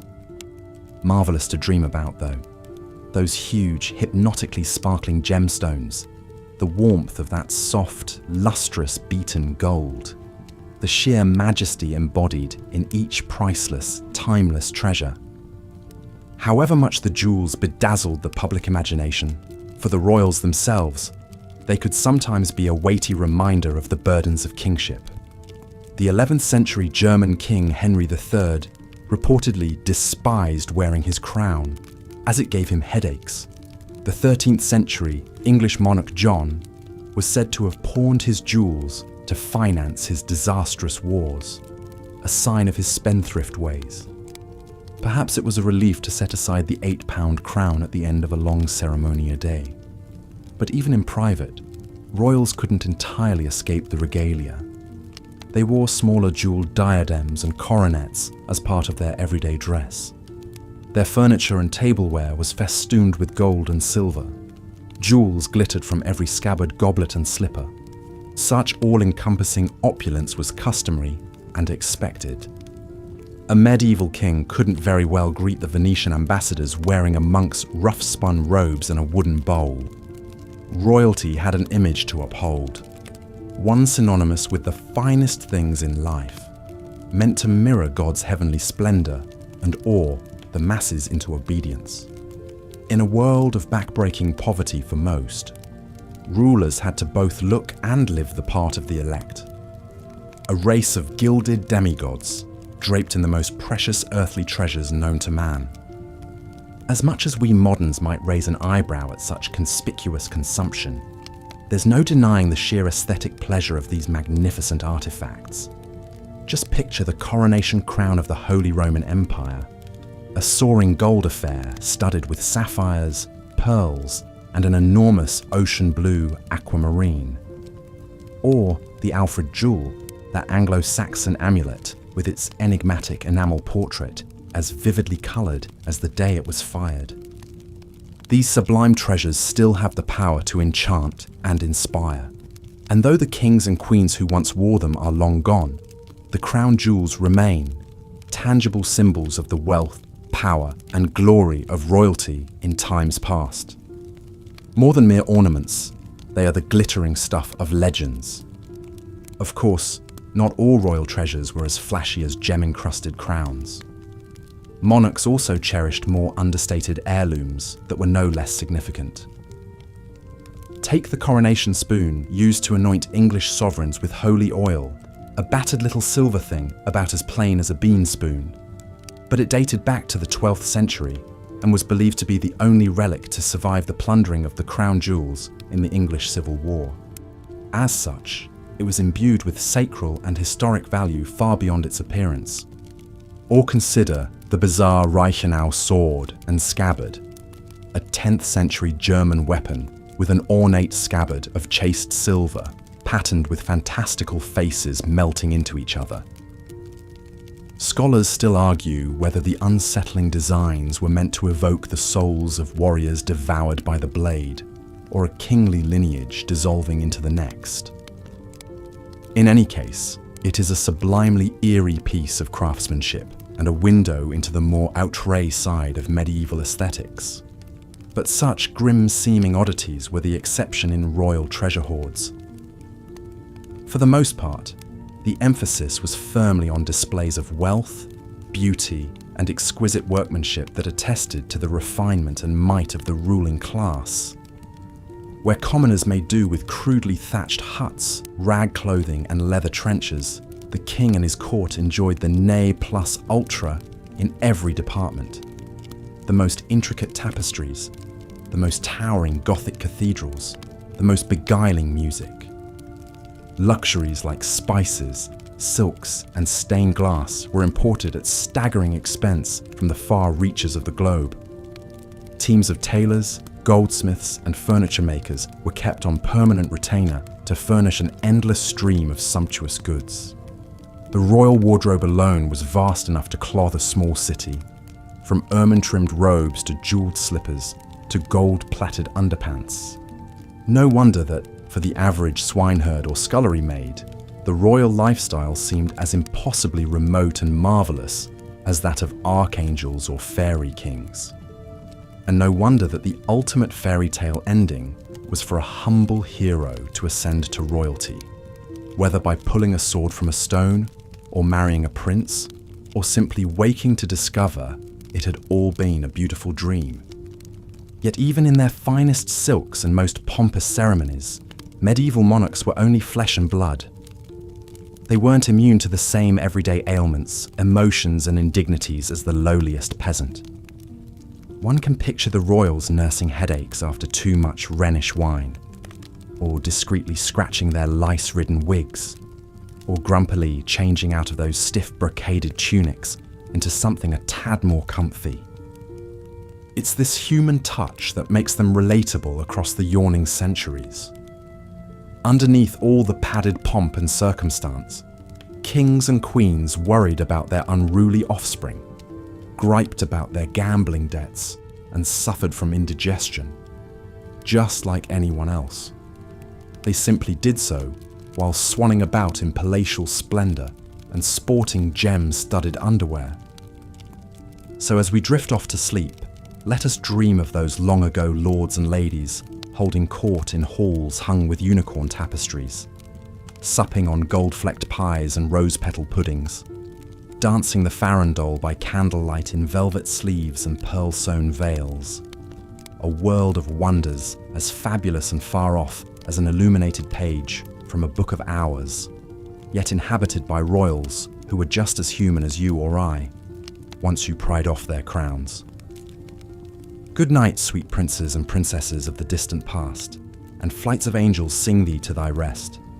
As we've seen, the lives of medieval monarchs were filled with grand ceremony and courtly splendour, but also weighty responsibilities and religious devotion. Perhaps no rulers embodied these contrasts quite like the 14th century English King Edward III and his queen consort, Philippa of Hainault. Edward was crowned at the tender age of 14 after the forced abdication of his father, Edward II. The young king quickly proved himself a capable ruler, a military commander, leading England into the early stages of what would become the 100 Years' War with France. Edward asserted his claim to the French throne through his mother, Isabella, the so-called she-wolf of France.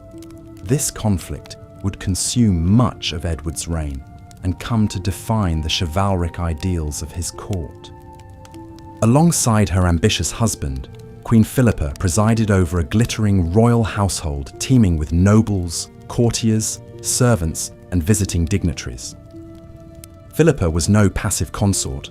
She actively engaged in diplomacy, even personally negotiating a truce with Scotland, while Edward was away campaigning in France. The Queen was also a noted patron of the arts, particularly minstrels and musicians. Her influence helped shape the elegant, refined court culture for which she and Edward became renowned.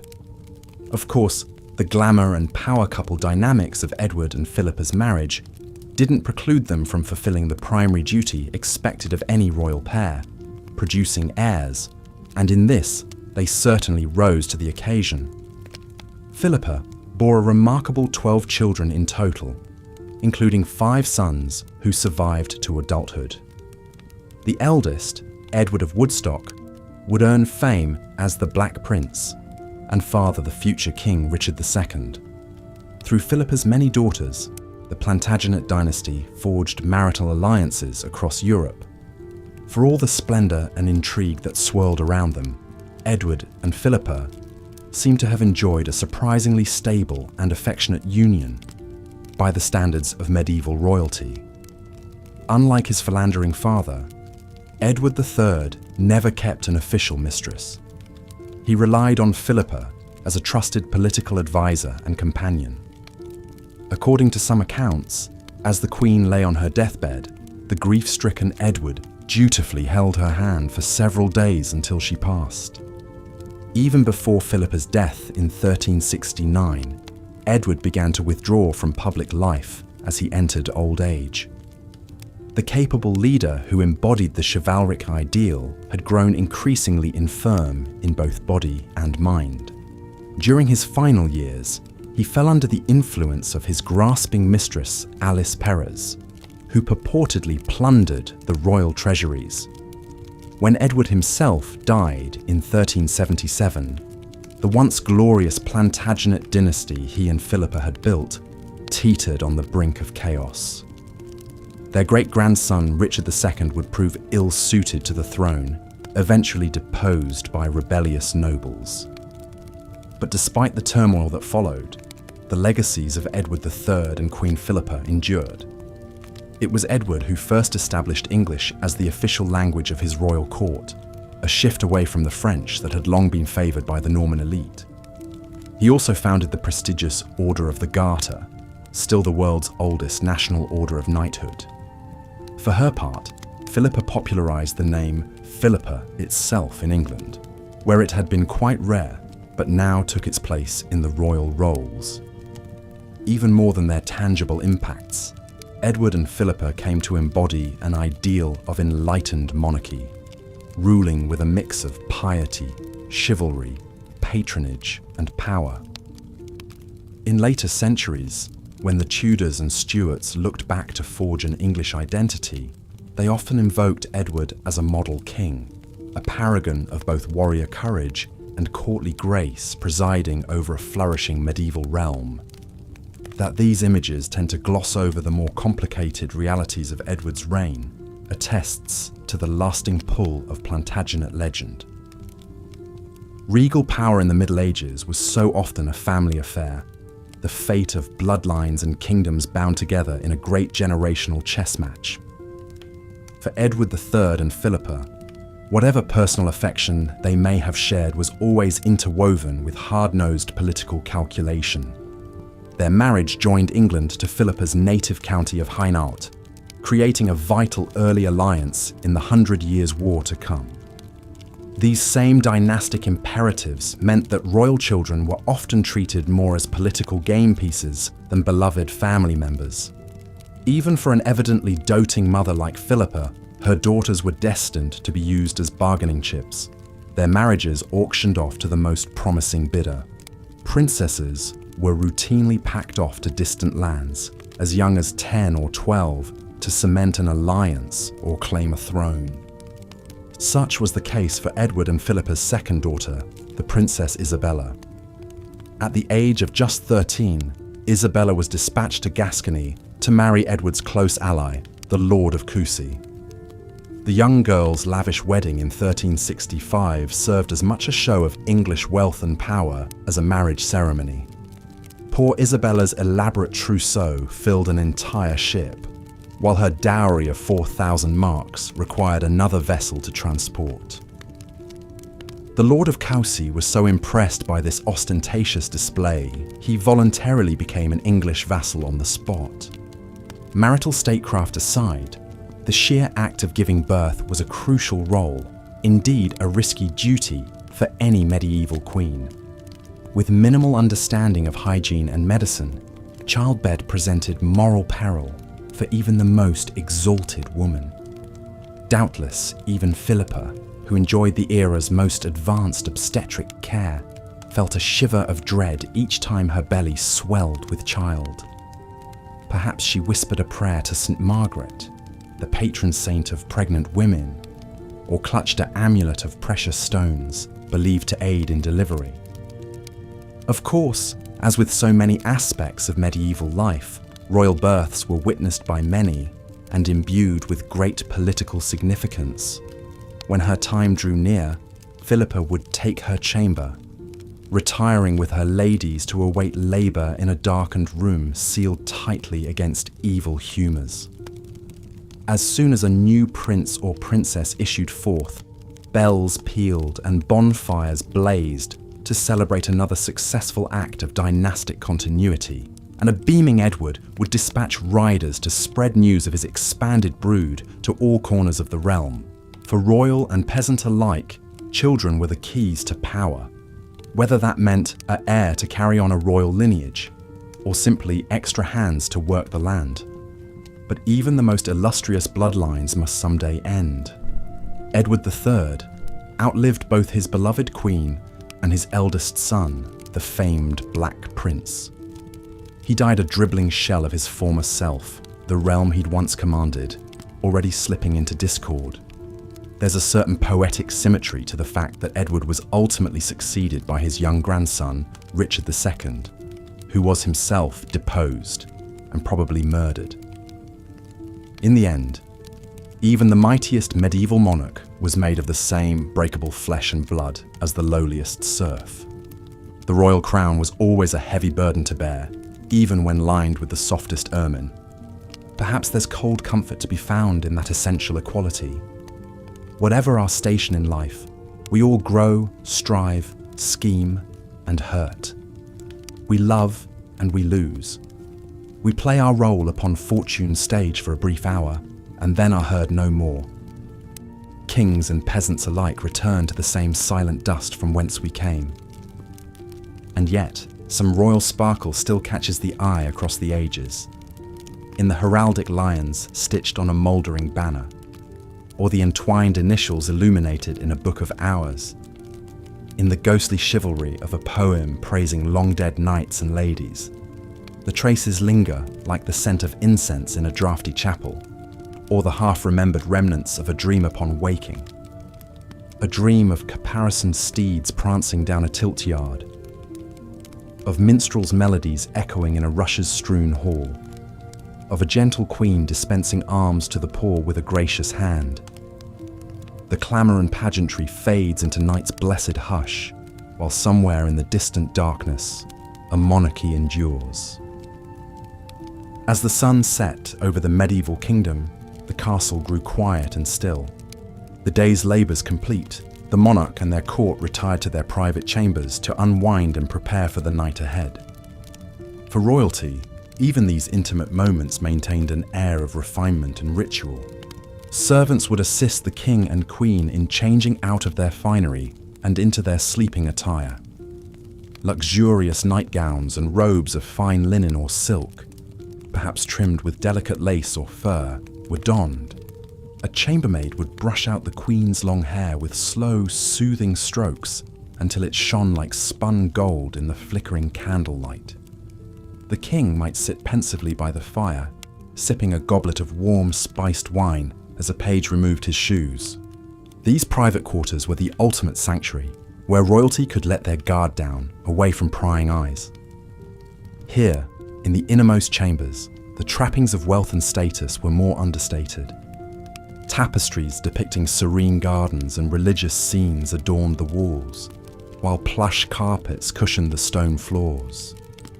The massive canopied bed was piled high with embroidered pillows and blankets, an inviting cocoon promising a restful night's sleep. Before retiring, the monarch might linger over private correspondence at their writing desk, or pore over state documents one last time. A confessor would arrive to hear the royal confession and offer a blessing. Finally, with a weary sigh, the king and queen would slide into bed and draw the heavy velvet curtains closed around them, shutting out the world. As sleep descended, one wonders what filled the dreams of these powerful rulers. Did they envision victories on the battlefield, grand castles rising from their kingdoms, their legacy stretching through the centuries? Or perhaps in sleep, they were simply ordinary men and women, rejoicing, grieving, hoping, and loving just like any other. Kings and paupers alike look peaceful in slumber, the burdens and blessings of their lives temporarily forgotten. Though we often imagine royalty living in unimaginable splendor, in truth their lives were an inseparable blend of pageantry and privacy, responsibility and repose. To peer through the gates of a castle is to realize that within those thick stone walls, behind the crowns and gowns, beat hearts not so different from our own. The storied walls of England's Leeds Castle could tell such tales of royal humanity, for this moated manor hosted many medieval monarchs over the centuries. Built in 1119 by the Norman lord Robert de Crèvecoeur, Leeds passed into royal ownership under King Edward I in 1278. This Castle of Queens, Queen of Castles, as it was known, became a favourite retreat of Edward's queen, Eleanor of Castile. Eleanor was renowned for her beauty, intelligence, and fierce devotion to Edward. A Spanish princess, she wed the English prince at the tender age of 13 and stood loyally by his side as he ascended to the throne and fought wars in Wales and Scotland. Together, the royal couple had an impressive 16 children, securing the Plantagenet dynasty. Tragedy struck in 1290 when travelling to join Edward on campaign. The 49-year-old Eleanor fell ill with a quartan fever. The king rushed to her bedside at the Manor of Harby, but there was nothing to be done. As Edward cradled his beloved wife, Eleanor slipped away, leaving the king utterly bereft. "I loved her tenderly in her lifetime," Edward lamented. "I do not cease to love her now she is dead." In his all-consuming grief, the king erected 12 elaborate stone crosses at each place Eleanor's funeral procession stopped on its journey from Lincoln to London. The Eleanor crosses were Gothic masterpieces, soaring monuments to an extraordinary queen and an enduring royal love. Though only fragments remain today, these crosses stand as a testament to the beating heart inside the crown. For all their wealth and power, the royals of medieval times were not immune to the joys and sorrows that comprise mortal life. They too suffered losses and delighted in triumphs, experienced despair and found hope renewed. Next time you gaze upon a crumbling castle or weather-worn statue, remember the human stories, the laughter and the tears, woven into the very fabric of history. As we wander through the dreamscape of the past, we find connection with our royal predecessors, not in their crowns and castles, but in our common humanity. And so, we bid good night to the kings and queens of old, knowing we share one thing above all, the need for rest at the end of a long day. The candles gutter out, the castle sleeps, and history marches ever onward. Good night, dear viewer, and may your dreams be as sweet as a royal lullaby from long ago. As we delve deeper into the lives of royalty during the Middle Ages, it's worth exploring the unique lifestyle they led, one of immense privilege, but also of isolation and expectation. Kings and queens were seen as embodying the highest ideals of nobility, chivalry, and sanctity. They were meant to be exemplars of virtue, piety, and leadership for their subjects to admire and emulate. However, behind the castle walls, monarchs were often more human than the lofty image presented in the history books. They had desires, flaws, and personal struggles just like anyone else. Marriages were often arranged for political gain rather than love or compatibility. Kings were generally expected to take mistresses discreetly, a tacit reality of court life. Queens might turn a blind eye to such dalliances to maintain stability and dignity. The lack of privacy was another challenge for medieval royals. From the moment they awoke to their last waking hour, monarchs were constantly attended by a retinue of servants, courtiers, petitioners, and advisors. Every move was watched, every decision scrutinized. A ruler's time was rarely their own. They lived in service to their role and the realm. The pressure to project an image of strength, justice, wisdom, and largesse was unrelenting. Perhaps no ruler embodied these tensions more than the 12th century Queen Eleanor of Aquitaine. Born the wealthy heiress to a vast duchy in France, Eleanor first married King Louis VII at age 15. Beautiful, strong-willed, and highly educated, she was more than a typical political pawn. Eleanor even joined Louis on the Second Crusade to the Holy Land, leading her own troops as an Amazonian figure. However, the pious Louis grew resentful of Eleanor's more worldly ways. After 15 years, their marriage was annulled on grounds of consanguinity. But Eleanor's story was just beginning. Within weeks, she wed the young Count Henry Plantagenet, who shortly became King Henry II of England, once Louis's vassal and rival. Eleanor bore Henry 8 children, including the future kings Richard the Lionheart and John Lackland. As Queen of England, Eleanor fashioned herself a cultivated, cunning player on the world's stage. She was the matriarch of the vast Plantagenet Empire, spanning England and much of France.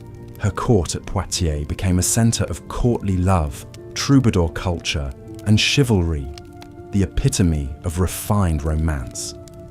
For all her influence and intrigue, Eleanor spent 16 years under house arrest when she supported her sons in a revolt against Henry. Ever resilient, she re-emerged after Henry's death, ruling as regent in Richard's absence. Eleanor's long, tumultuous life showcases the fine line medieval queens had to walk. Though constrained by their gender and role, the most brilliant found ways to carve out agency and influence. They were politicians, patronesses, diplomats, and dynasts, shaping the course of kingdoms, even as they navigated the prescribed boundaries of courtly behaviour. The great Angevin family discord also points to the precarity of even the most powerful royal houses. The privilege of birth was no guarantee of an easy life.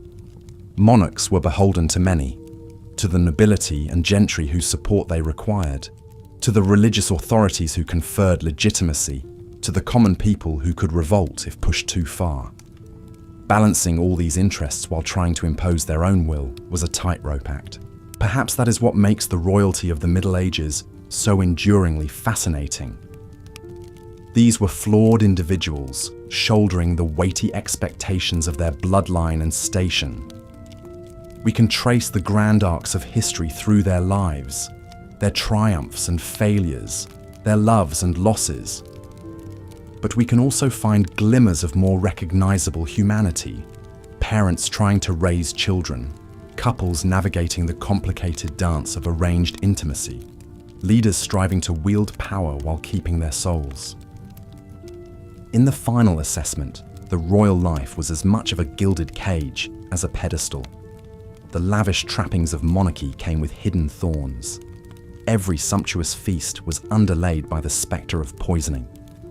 Each glorious military campaign risked capture or death far from home. The beautiful ceremonies and rituals masked a life of constant performance. Even a king or queen's bedchamber afforded little true privacy or escape from their duties. So while the pageantry and power of royalty exerts an eternal allure, we might also spare a thought for the human beings beneath the crowns, trapped in the machinations and intrigues that the hands of history had dealt them. Their exalted positions did not inure them from tragedy, heartbreak, or the knowledge that their personal legacies would be the stuff of chronicle and memory for centuries to come. It was a rarefied existence, privileged beyond measure, but also binding and burdensome in its way. As we conclude our journey through the lush, dramatic, but also surprisingly human annals of medieval royalty, one might feel both a sense of distance from and kinship with these storied sovereigns of old. The world they inhabited was in many ways impossibly different from our own, steeped in strange traditions and striking inequities. And yet, when we look past the ermine-trimmed robes and jeweled crowns, we find familiar struggles, hopes, and imperfections. In the end, perhaps that is the most enduring lesson the royals of the Middle Ages can impart from across the centuries, that no matter how high one's station or dire one's circumstances, we all share a common humanity that binds us together. Kings and commoners alike are but players on the great stage of history, each with roles to fulfill before yielding to the next generation in the unending cycle of birth, ambition, striving, and decline that is the mortal condition. So as we drift off to dream of chivalrous knights and resplendent queens in their towering castles and soaring cathedrals, let us carry with us a kernel of empathy for these impossibly distant and yet strikingly relatable figures. For in the final accounting, we are all united by the same fears and foibles, the same yearning to love and be remembered, to forge meaning and connection in our brief turn upon this earth. And with that, my dear friends, we come to the end of our reverie. If this visit to the realms of medieval royalty has proven a pleasant diversion, Perhaps you would do this humble chronicler the kindness of sharing this tale with other curious souls in search of a bedtime yarn. Your interest is the most treasured coin in our storytelling coffers. Until we meet again on some other narrative shore, I bid you the very warmest of goodbyes, and may your own dreams be as sweet as a minstrel's lullaby echoing through the peaceful night air. Fare thee well,